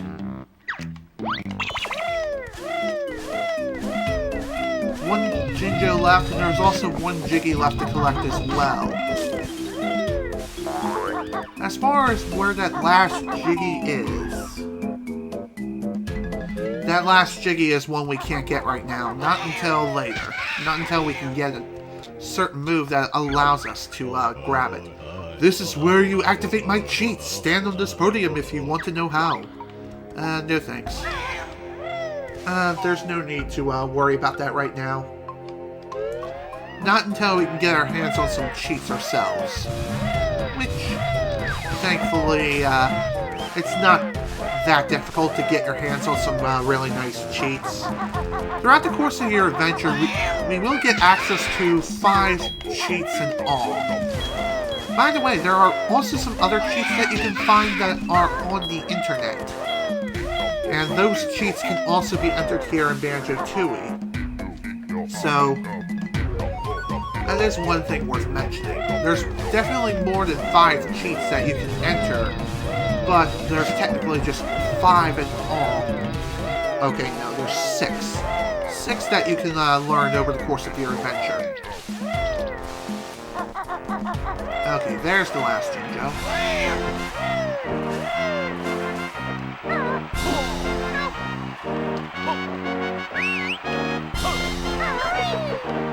Okay. This should be small enough to grab him. I was thinking maybe I could just, I don't know, grip onto the rooftop of this place, but nah. Instead, I think what they intend you to do is just fly over to where the Jinjo is.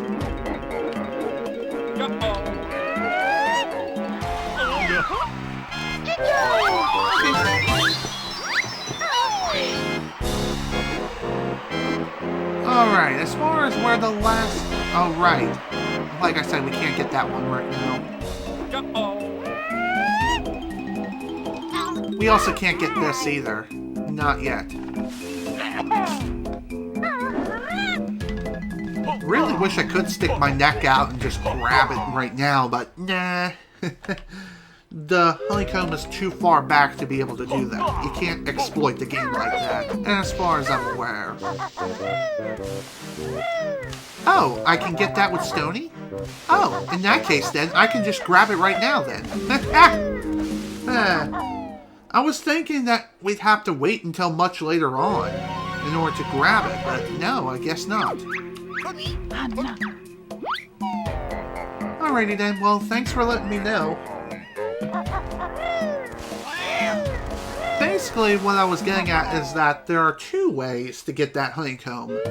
Of course, the first way, as Nate mentioned, is with the Stony transformation. And the second way is another move we'll be getting later on. And by later on, I mean quite a ways later on.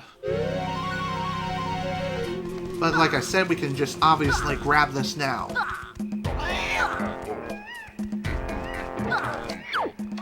God damn it. Ooh, I feel a fart coming on. One more thing worth noting too is that unlike the last game, where you can exit out of a level with a transformation, you can't do that here. Humba magic not work if go through there. Only Bear and Bird can leave. So that is kind of lame. How you have to transform yourself back into the Bear and Bird in order to leave levels. You can't just exit out of a level with a transformation in hand. With one exception later on. And oddly enough, it's with the Stony transformation. Of all transformations, why that one? Regardless, we'll cross that road when we get to it. Right now, we're basically done with Mayhem Temple. There is still one Jiggy left that we can pick up, but again, we won't be able to get it until later. Not until we learn a certain move that allows us to destroy boulders with ease. Okay. Now with that done, let's open up the next level and take on the next Jiggy Wiggy challenge, now that we have enough Jiggies to do so. Might as well after all, am I right?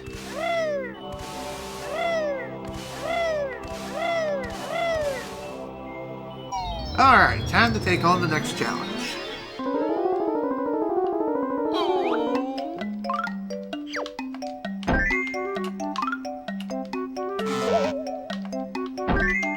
One really cool thing about this minigame is that this technically was in the first Banjo Kazooie game, but it was entirely optional, and it was a bonus minigame that you could play. You have completed Jiggy Wiggy's challenge 2, so now the Great One will show you the way.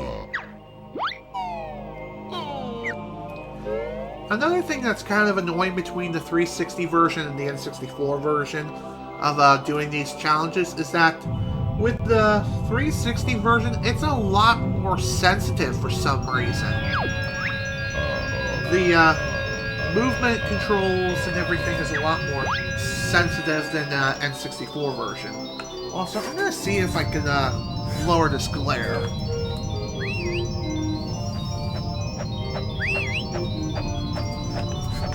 I hope that's better.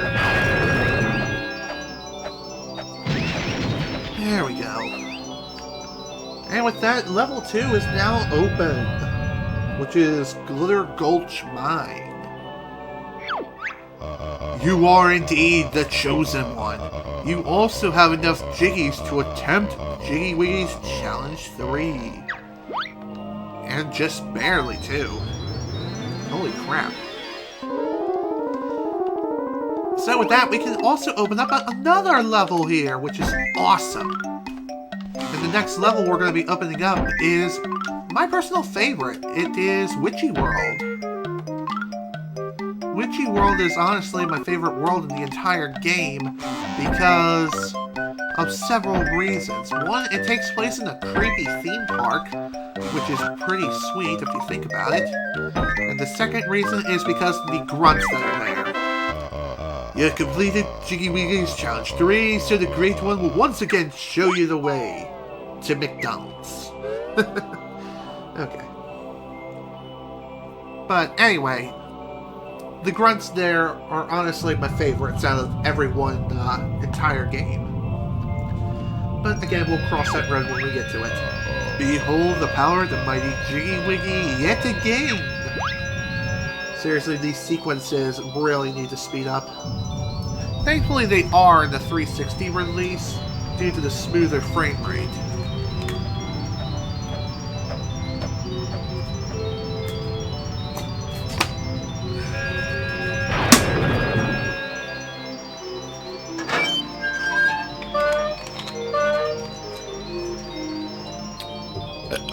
Excuse me. Man, I needed that. You do not have enough Jiggies to attempt Challenge 4. Come back later when you do. And in order to attempt Challenge 4, we need 14 Jiggies, so only 4 more. So that's not too bad, as far as Jiggies are concerned. However, we're not going to be returning to that place, not just yet. We still have a bit of work ahead of us, as there are 2 worlds worth exploring, that much is certain, and several new moves to pick up on. It's going to be It's going to be fun doing this. There's also this sign here. This sign holds a couple of notes here, which obviously you can, oddly enough, you can bypass with clever enough platforming and also a good placed roundhound. There's also this giant place right here. It's a gigantic freaking beehive. And there's also an empty honeycomb piece here. And that's the only one within the Isle of Hags. So, that's sweet.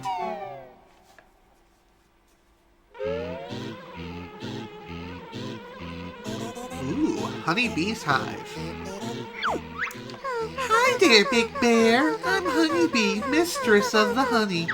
Aw, why couldn't you be a mistress of the Jiggies instead?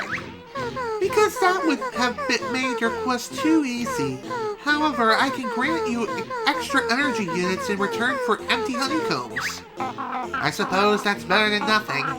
Damn straight. Don't be so rude, Kazooie. Oh, sorry, wasp lady. I'm Honeybee, a bee, not a wasp. Right you are, hornet girl. You have enough honeycombs for 2 more units of energy. Sweet. Hell yeah, let's trade. Sure, honey. Toss your honeycombs over here then, Big Bear. Here's your extra energy. Sweet. We have just enough for 2 units of energy, too. I think you can get up to 5 extra units of energy. I haven't really counted. But, yep, 5 more units of energy overall, which is nice. However, for each increment of extra energy that you can exchange your empty honeycombs for, the honeycombs required to upgrade your energy more increases. So, what that means is, throughout the course of the game, as you gather more and more honeycombs, it requires more of them in order to even be able to increase your energy even by 1. So, that's pretty interesting. Now's the time for you to learn shooting eggs that crackle and burn. Nice, so we have a new egg type here. A brand new egg you have acquired. Now I'll tell you how they're fired. Tap R to get your eggs on view. Tap it again until it's right for you. That'll be all. Dismissed! Sweet. So now we have a new egg type, the fire eggs. Fire eggs allow you to burn enemies upon contact and also activate fire switches. And you also need fire eggs to light up torches and other things alike. And as we're gathering more and more types of eggs to use throughout the course of the adventure, their capacity of the amounts you can use vary. So regular blue eggs you can store up to 100 of them. However, fire eggs are only you can only have up to 50 of them at once, as opposed to 100. With one exception, and that is with the returning cheats. 5 pages at last! Come and see me in Grunty's old lair in Spiral Mountain, and I'll tell you your first secret cheat. We also get introduced to a new set of shoes here. They are essentially spring shoes of sorts. We can't use them just yet. We'll have to wait until later on in order to be able to use them, but for right now, we can actually get moving with these speed shoes. The good old speed shoes. One of my personal favorites. Funny thing is, with these shoes, they also got an upgrade this time over the previous game. So long as you're moving, you can actually run across water. You can run across the surface of the water without fear of dropping in and going for a swim. So long as you keep moving. I think the only time you drop into the water is if you if you stop moving in any way. Like if you just simply stop dead in your tracks. But as long as you're moving in any given direction, you can just keep using the shoes without any worry whatsoever of losing them, which is pretty freaking sweet. Also, you gotta love how the frame rate just tanks here. Again, that's just part of the way the game is, especially on N64. Alright, let's head in here.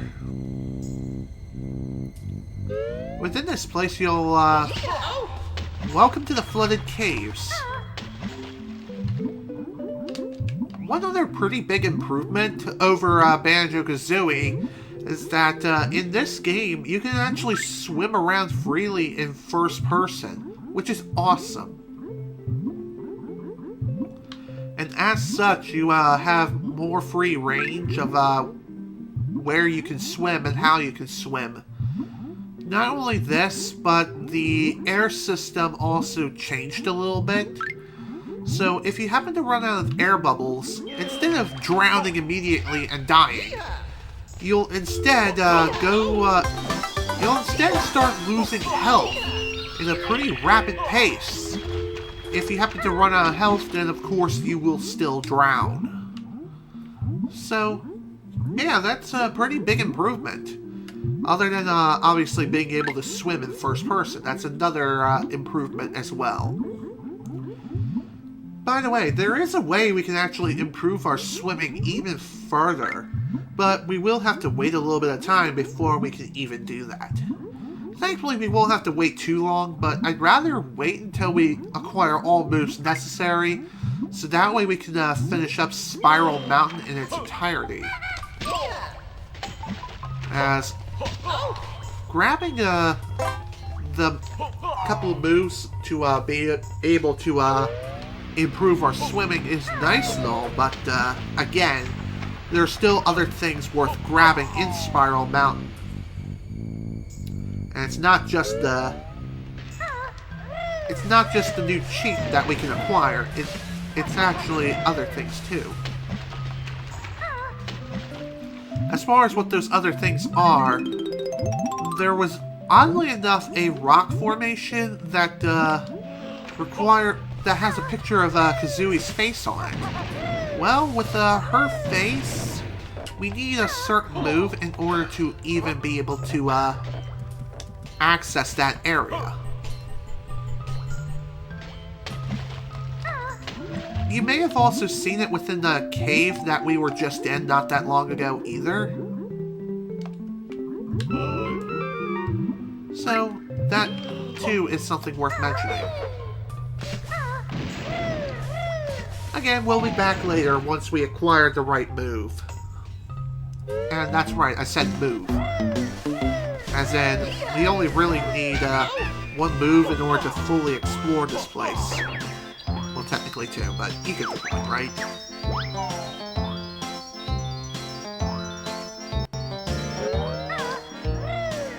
Okay.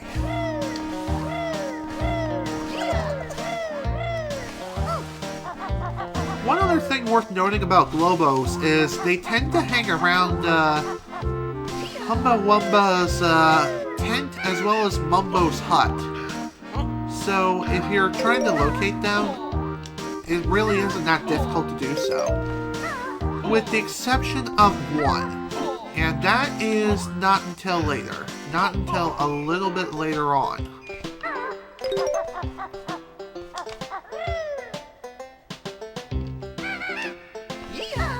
And as far as what that is, I'll get into it as soon as we come across it. But right now, we need to learn a new move. This makes breaking so much fun. Now listen up, here's how it's done. Leap high in the air and then hold Z. Watch Kazooie spin and drill with her head. Now we all dismissed!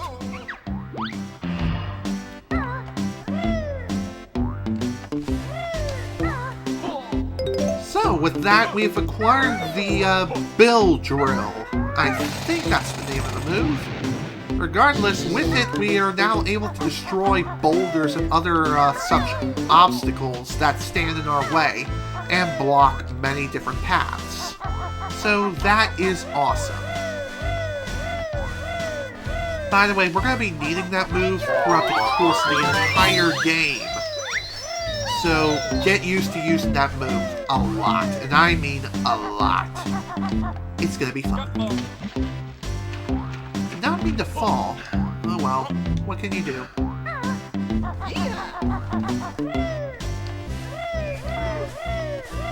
Okay.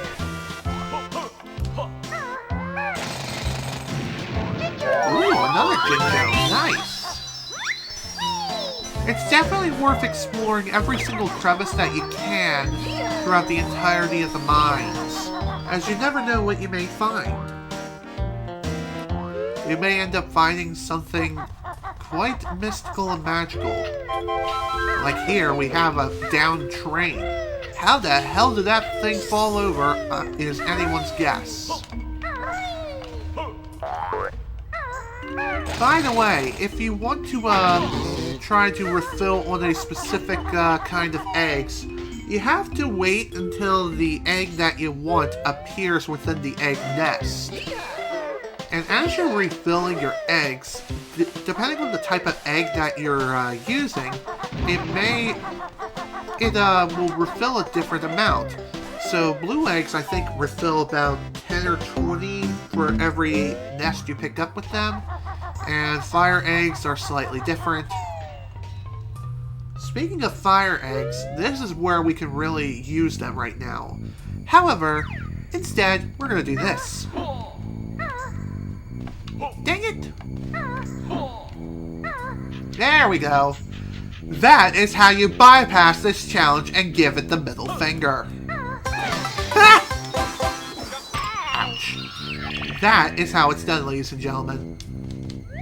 If you try to go through this in any other way, you have to essentially power up these generators with fire eggs. And there are no other collectibles in here besides just a couple of, just some eggs, and also the Jiggy from above my head. Which, honestly enough, it's really easy to just bypass that, and you can also bypass it in the 360 version of the game as well. Just by simply doing a backflip, and at the peak of the backflip, do a ground pound and you'll be able to grab onto the ladder. Funny how I'm failing this so easily now. It's literally one of the easiest tricks you can do in the entire game due to the extra height advantage that you can receive from doing a ground pound. I don't know why this works, but I assure you it does. And it's quite a valuable asset, too. Alright, let's head off. Okay. Well, this part of the gloomy caverns is completely blocked off thanks to a boulder that we cannot reach. Unfortunately, we can't do much about that right now, though we have to, we can do something about it once we reach it on the other side, as the boulder will only become destroyed upon, it'll only be destroyed if you happen to attack it from the top of the boulder or hit the boulder in general. You can't really hit any other way.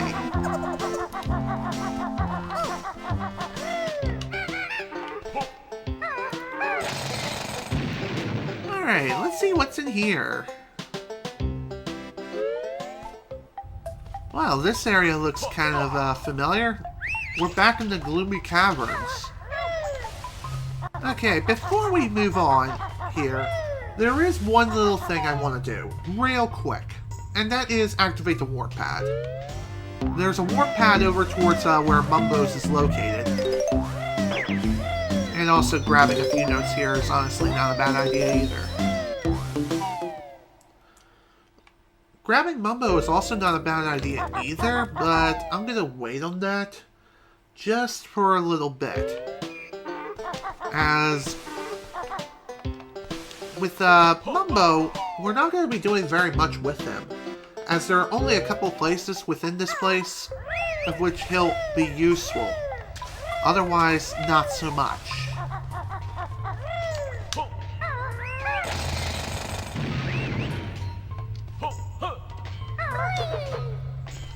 Okay. Oh, come on. Really? Alright, let's head inside this place right here. I believe this is called the Power Hut. And the reason why I'm pointing this out is because this place is kind of interesting. There's actually a switch right here which turns on the lights for the basement. The Power Hut basement needs to be lit up in order to safely traverse your way through. However, we have no means of keeping this switch pressed down. So, in other words, we can't really do much with the lights. At least not right now, not until later. So, you could wait until later to do this, or we could be living dangerously and do this now. And that is just navigating this place. If you choose to not turn on the lights, you're going to be running around blindfolded, pretty much. The game is designed, damn it, so that way you can't really see or make your way through very easily. So, that does kind of stink. Thankfully, though, if you crank up the brightness on your television or computer monitor or whatever you're playing this game on, you can very easily navigate the entirety of the area without the need of the lights whatsoever. Just completely bypass it. So yeah, the brightness on your TV can be adjusted to just completely bypass the challenge altogether. And do so very easily. At that, which is sweet. The brightness on my TV is not very high right now. And so, it's going to be pretty difficult to navigate through here.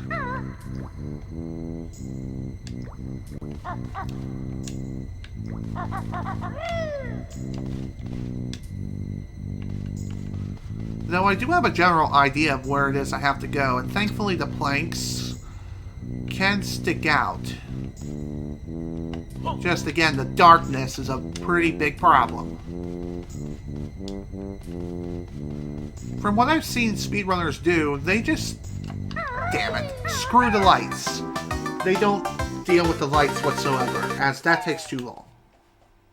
It takes too long, it's way too slow, and it's honestly easier to just run in blindfolded.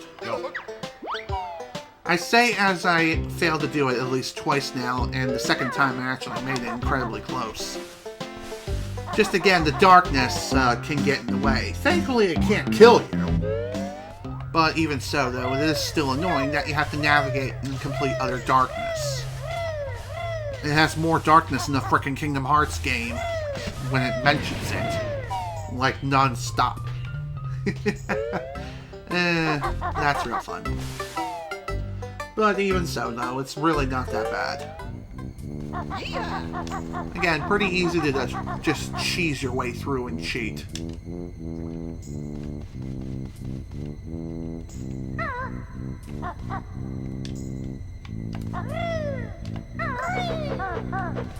You can also get a general idea of where you have to go by means of looking at the chains, which hold the light lanterns, and also the Jiggy itself glows with a aura of its own. And bada bing bada boom, we're done. We're done with that. And again, it's easier and also faster to just simply jump out, or jump to your death. Which, again, you can very easily just say, screw you. Screw the lights, you don't need them. You really don't. Okay, before we head down that newly opened area, there is still one more place worth exploring. That is over here. Technically speaking, there's not really a whole lot we can do over here exactly. Bleep! I am trapped in this thin mine by that blocked tunnel. Bleep!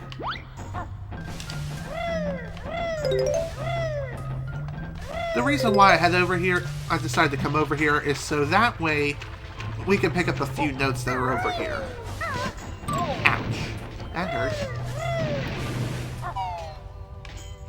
Other than that, though, there's not really a whole lot to worry about when it comes to this place.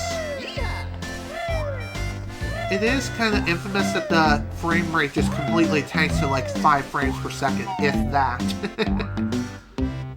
Okay, let's check this place out.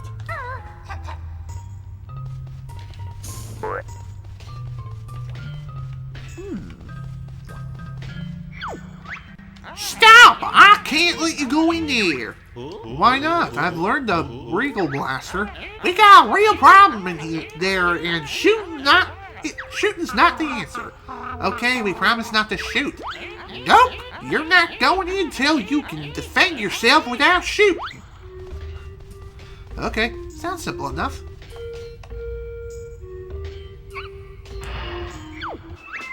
Another use for the feathered freak makes good use of her pointy beak.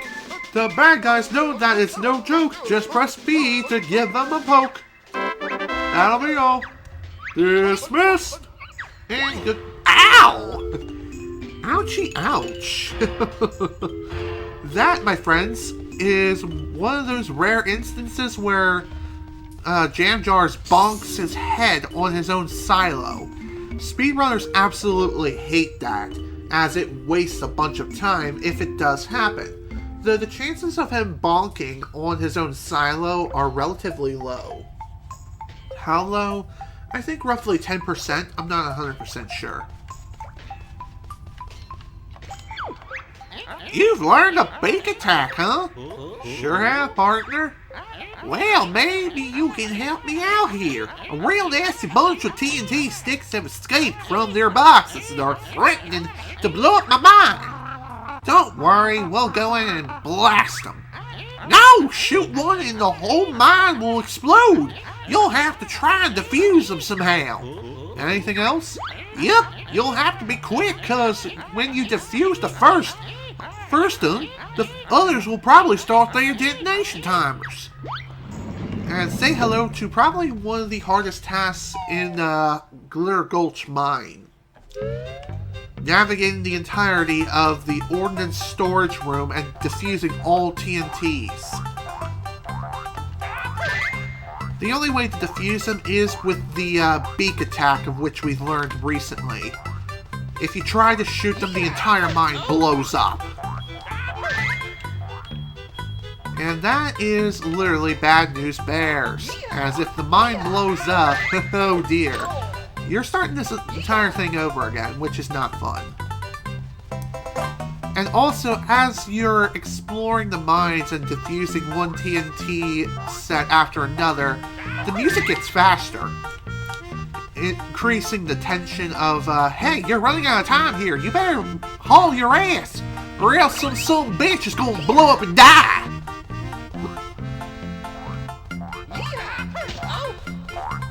And again, if you try to shoot him, your goose is cooked. Quite literally. It's not fun. This challenge can be a pretty stressful one, and it's honestly pretty damn challenging. You have 200 seconds to navigate through the entirety of the mine and defuse all of the bouncing TNTs that are just bouncing around the mine, just minding their own business. Another pretty big annoyance when it comes to this place, and really the 360 version as well, is in the 360 version, the whole beak attack thing, it is rather annoying to use, as due to the increased strafe speed and the ease of just moving around so smoothly, the beak attack has a bit of a problem of tending to miss its target. So, what I mean by that, it's not that the attack faces right through. No, that would just be really bad game design right there. No, rather, it's due in part of, due to the increased strafe speed, you may end up whiffing the attack. And it happens way more often than I would love to admit, which is rather annoying.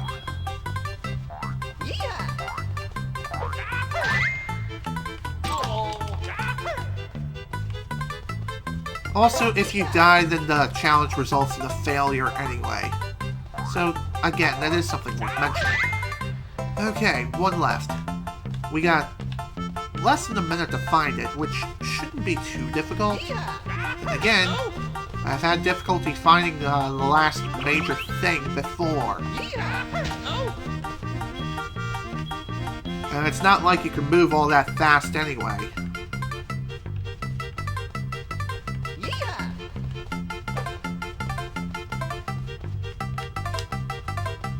Oh dear, this isn't good.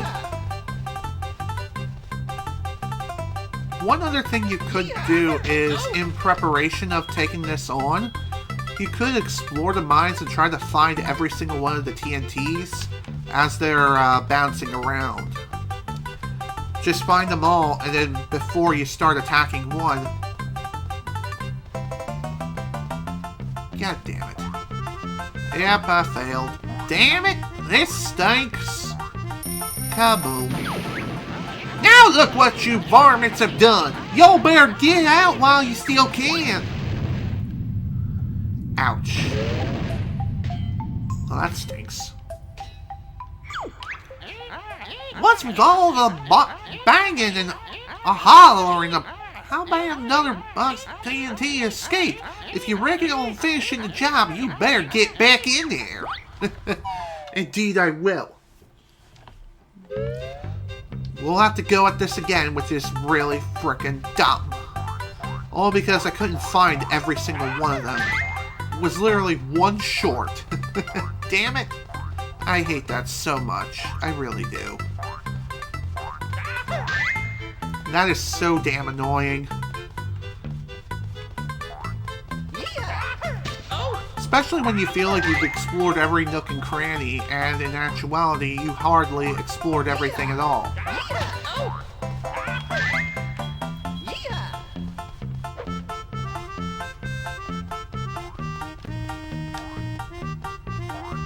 Okay.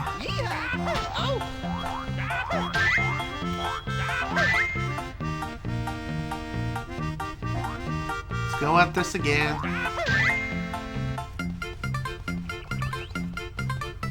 This honestly really isn't that bad. It's just finding the last few TNTs that are still bouncing around is honestly the hardest part.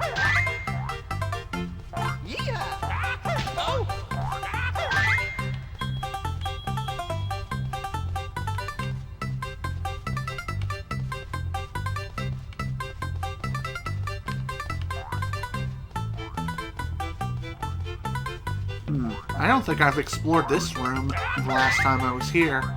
That was probably the one I was missing too. Dang it.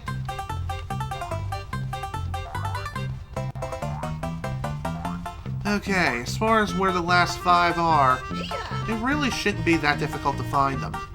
In fact, here's one right over here. Kinda surprised that diffused.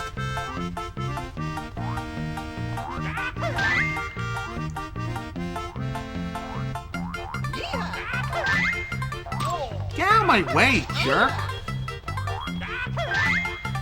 I also advise not shooting against the enemies here. Much obliged to you, partners! How obliged are we talking? A reward here? Well, I got this funny shaped nugget. I reckon you guys can have that.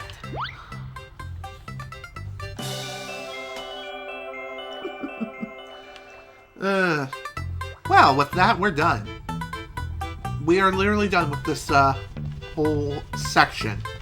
So back to what I was saying before, I advise not shooting anyone here within this place, because more than likely you'll end up accidentally shooting a TNT, and even with blue eggs, which deal the least amount of damage, the TNTs will blow up upon first contact.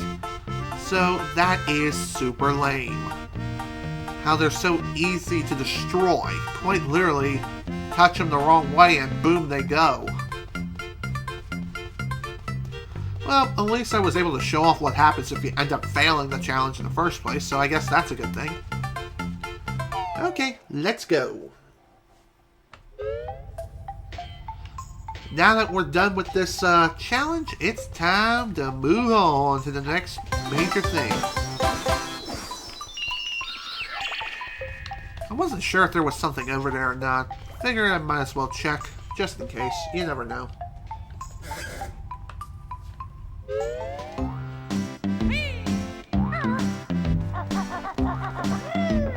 By the way, our old friendly honeycomb houses are still in the game, albeit they're more rare and harder to come by. So I guess that just adds on to the game's extra challenge. So that is pretty nice. And before we head on over to Humba Wumba's, we're actually going to head over towards Mumbo's hut. And the reason why we're doing this is because there are several things that we can do as Mumbo right now. If you remember before there was the train station, there was actually a Mumbo pad that was located over at said train station.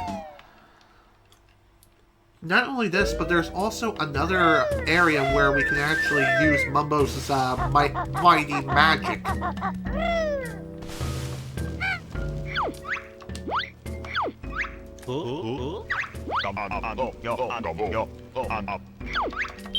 There we go. So really, despite the fact that Mumbo is a fully playable character in this game, he really is not the most useful of all characters. I mean, he's useful for activating certain things and getting rid of certain obstacles and everything, but he's still, that was the wrong place. He's still not used very much throughout the course of the game. Granted, he is in every world as opposed to only certain worlds in this game. Alright, time to check out this new spell, Levitate. With this spell, Mumbo can levitate certain objects and bring them to other locations. So for instance, this boulder here that has a Jiggy inscribed on it can be levitated and lifted up to someplace magical, someplace new. By the way, we'll actually be using this spell again very, very shortly. And as far as what we're going to be using it on, we're going to be using it on the good old train here has been tipped over for some weird reason. Also, unlike the previous summon spell that was there before, the levitation spell, as well as some other spell platforms, Upon using them and activating the spell, the pad vanishes upon stepping off, with one exception later on, where it sticks around for one more use. Alright, let's lift up this train, aka Chuffy the Train.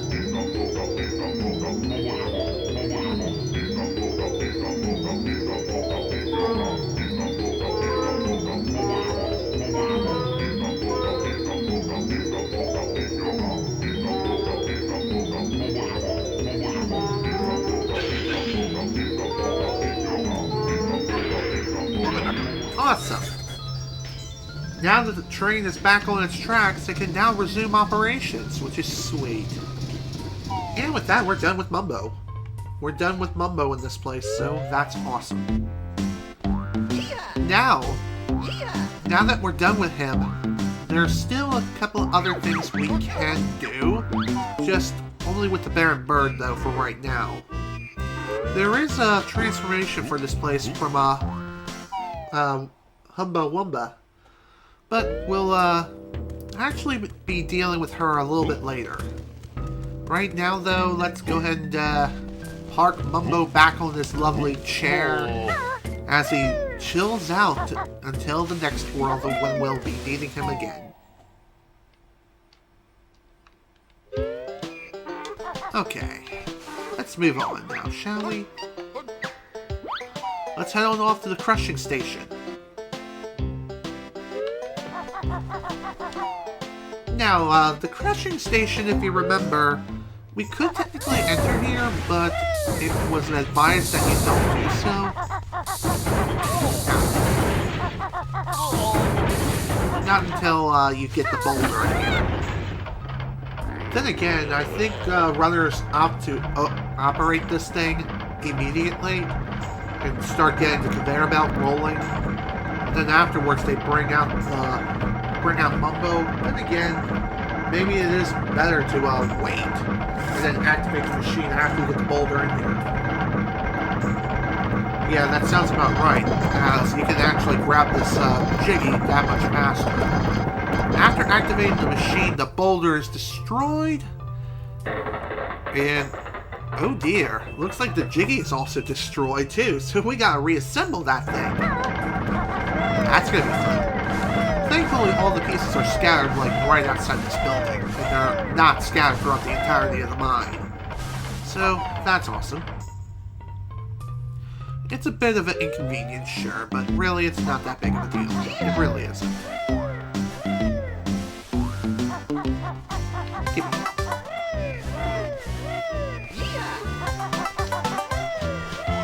And here's the last one right here. Bada bing, bada boom. All done.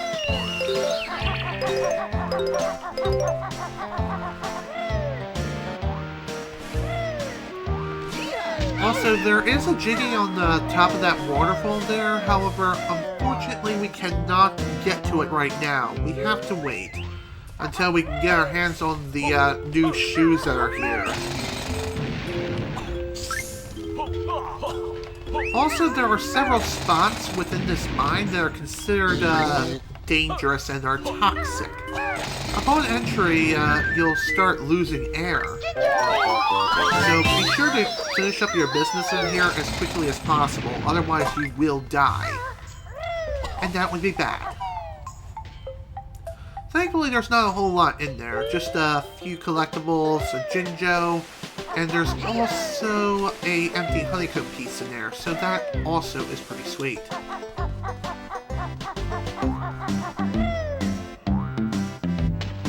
Okay. Now that that's done, let's head inside Humba Wumba's hut. I mean, tent. That's what I meant. My bad.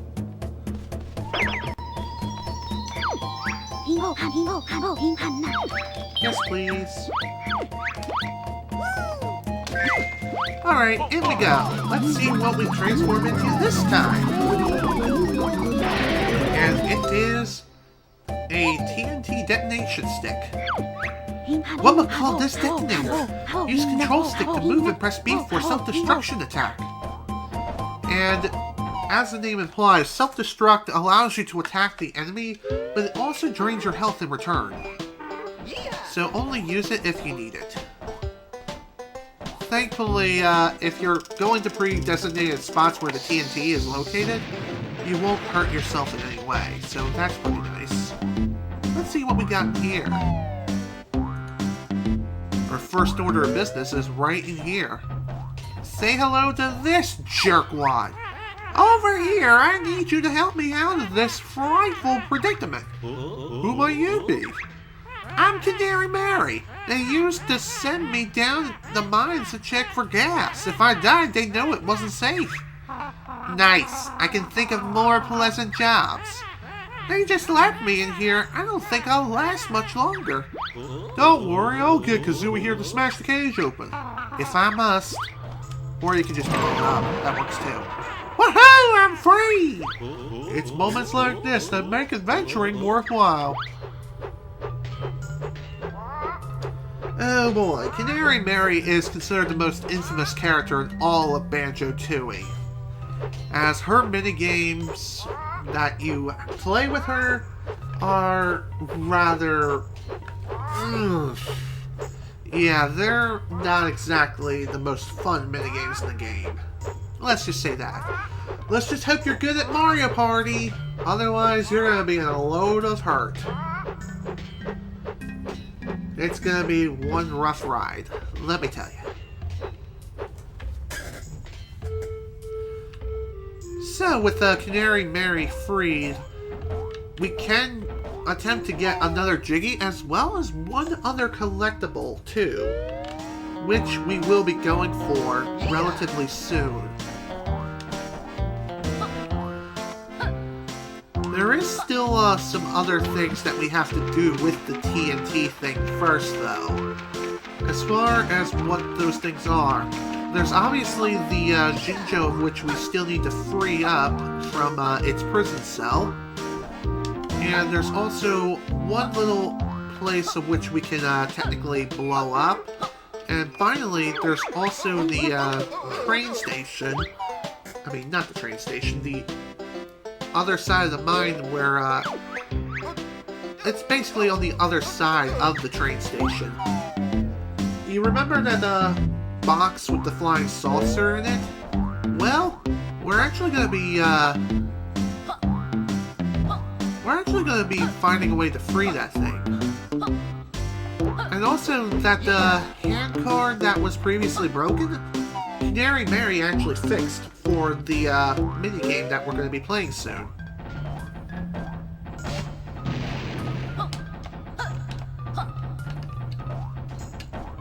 Okay, come on. Press the thing. Thank you. Alright.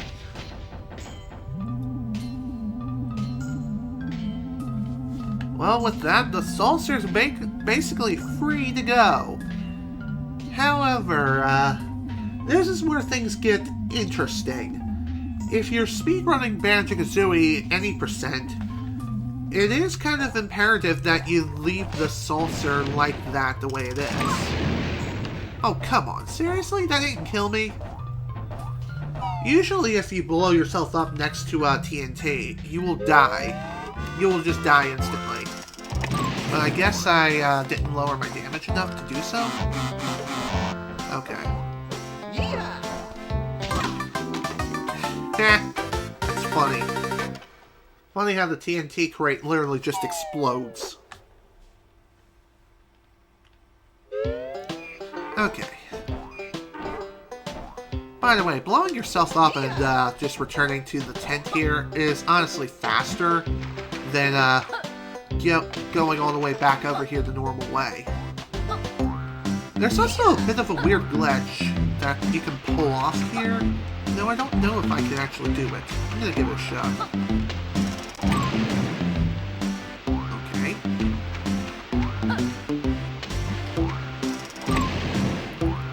Forget it. I'm not gonna worry about it. There's a bit of a weird elevator glitch elevator glitch that you can execute with the TNT. If you... And basically what that glitch will do, it'll allow you to ascend the waterfall and grab the Jiggy way up there without the need of the new shoes that are here. It's a bit weird. It looks easy, but obviously it's not. Then again, I haven't actually tried to learn the trick in any way. I just try to play through this game casually, dang it. Okay, I think there's where I want to go. Yeah, it is.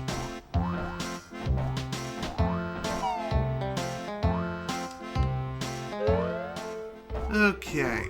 Oh, this is not where I want to go, dang it. There's another area which I really want to go to, and it could, and that area is where that one caged Jinjo is. By the way, when you're traversing around as the TNT thing here, it's honestly faster just to jump around repeatedly.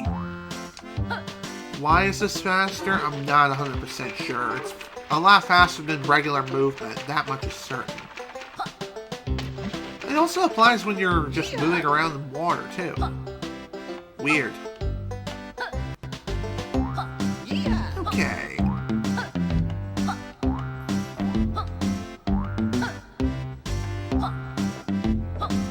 Yep, I think this is where I need to go. Could've just warped here and saved myself some time, but alas. Just wanted to be sure I was going the right way.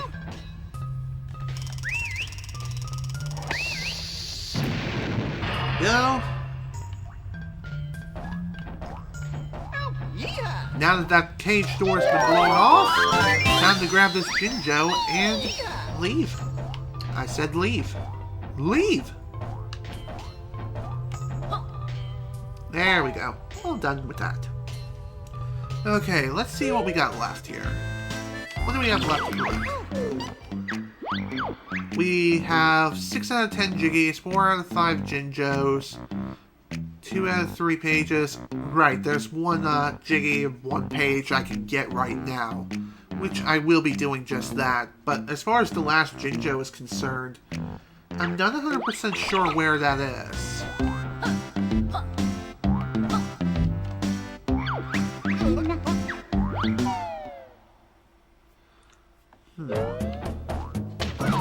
That is something that kind of is pondering my mind right now. But I guess I'll figure that out in the next session. We are getting close to the 3-hour mark. And I'm hitting both the Z triggers like I'm playing the 360 version because, of course, potatoes.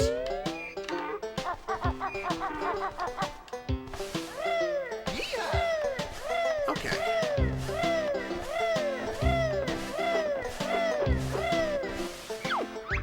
Hey there, Canary Mary. Why are you still around?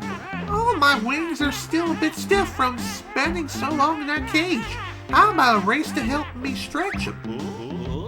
On this old hand cart? I'm sure it was broken when I saw it last. It was, but I fixed it up and put it back on track. You're pretty resourceful for an old bird, aren't you? I like to try. Jump aboard if you fancy a go. Sounds like fun. What do we do? Simply tap A as fast as you can drive the handcart along. Okay. Sounds good to me. Alright, let's go.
Okay, that was only the first challenge.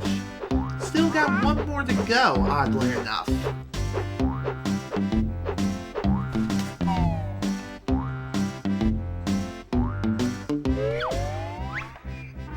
I think we beat you there, Mary. Well, I guess you can have this shiny thing I found before I got locked in that cage. Is it a jiggy? I can't remember what it is. It's been under my wing for days. Ew, I'm not sure I want it in that case.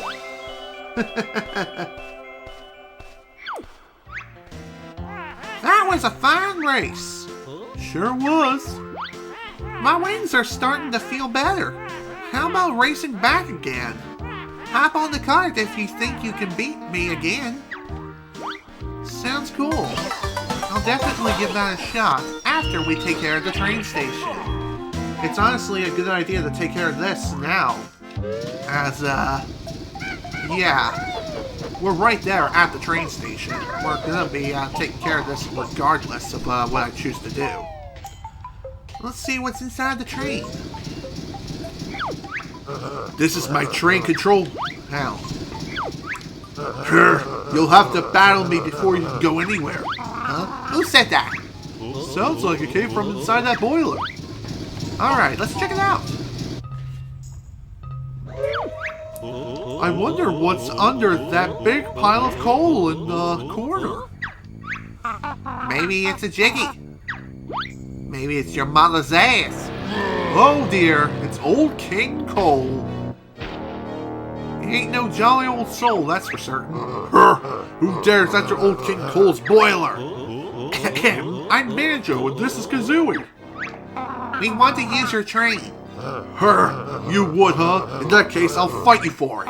But you're supposed to be a merry old soul. Not me, pal. But you'll soon be feeling my merry old soul on the top of your puny heads. Okay, so time to fight old King Cole.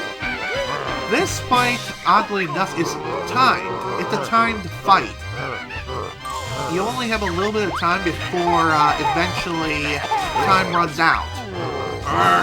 No great loss. I still got another.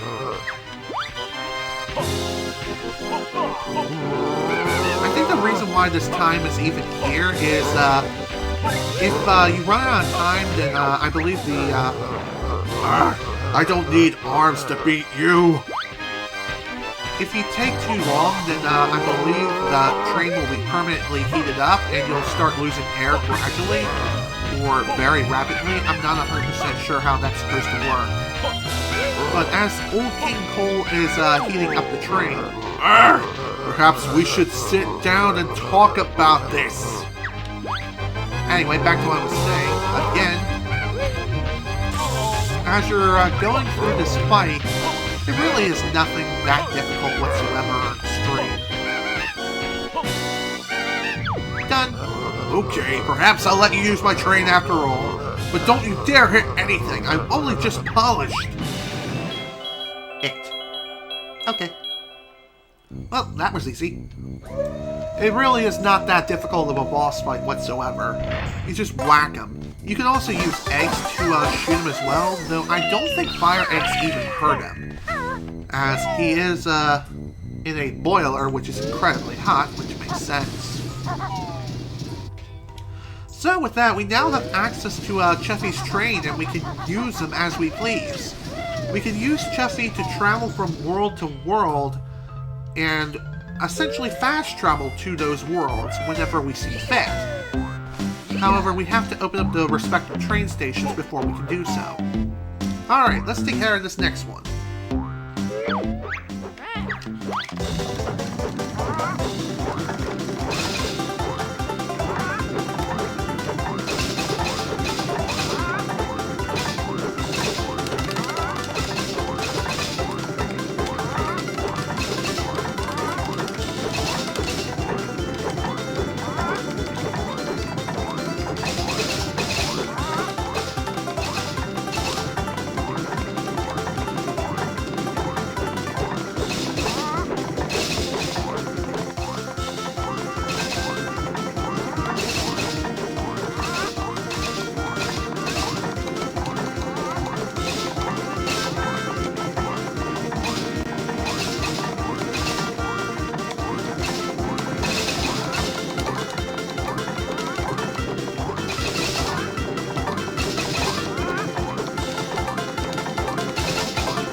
Phew, that was actually pretty hairy.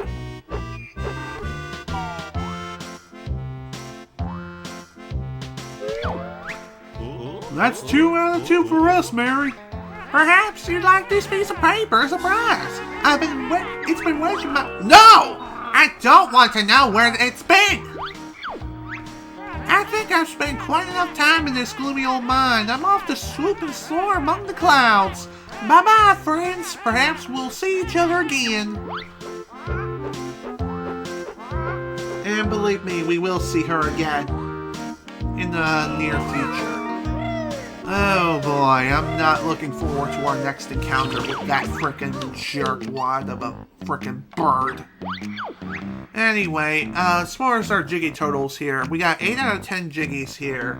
As far as where the last 2 are, the one is in the waterfall, I know that for a fact, but the last one is still a little bit of a mystery. Then again, it probably isn't. Yeah, the other one we can't get right now either. Along with the last Jinjo. I'm not 100% sure if we can get this right now or not. I'm pretty sure that we can't. At least not by regular, traditional means. So, we're basically done for right now, and I'm going to go ahead and call it a day here. It is getting kind of late. I feel like I gotta pee like a Russian racehorse, and I need a fix dinner. So with that, I'm done for today. This is General Snivy with the Banjo Tooie playthrough. Thank you all so much for watching, and if you were able to attend the live stream live, thank you for attending. Next time, we're going to be heading into Witchy World, which is my favorite world in the entire game. And let me tell you, it's going to be a really fun time when we head into there. So, again, thank you all so much for watching. Hope you all enjoyed. See you all on the flip side.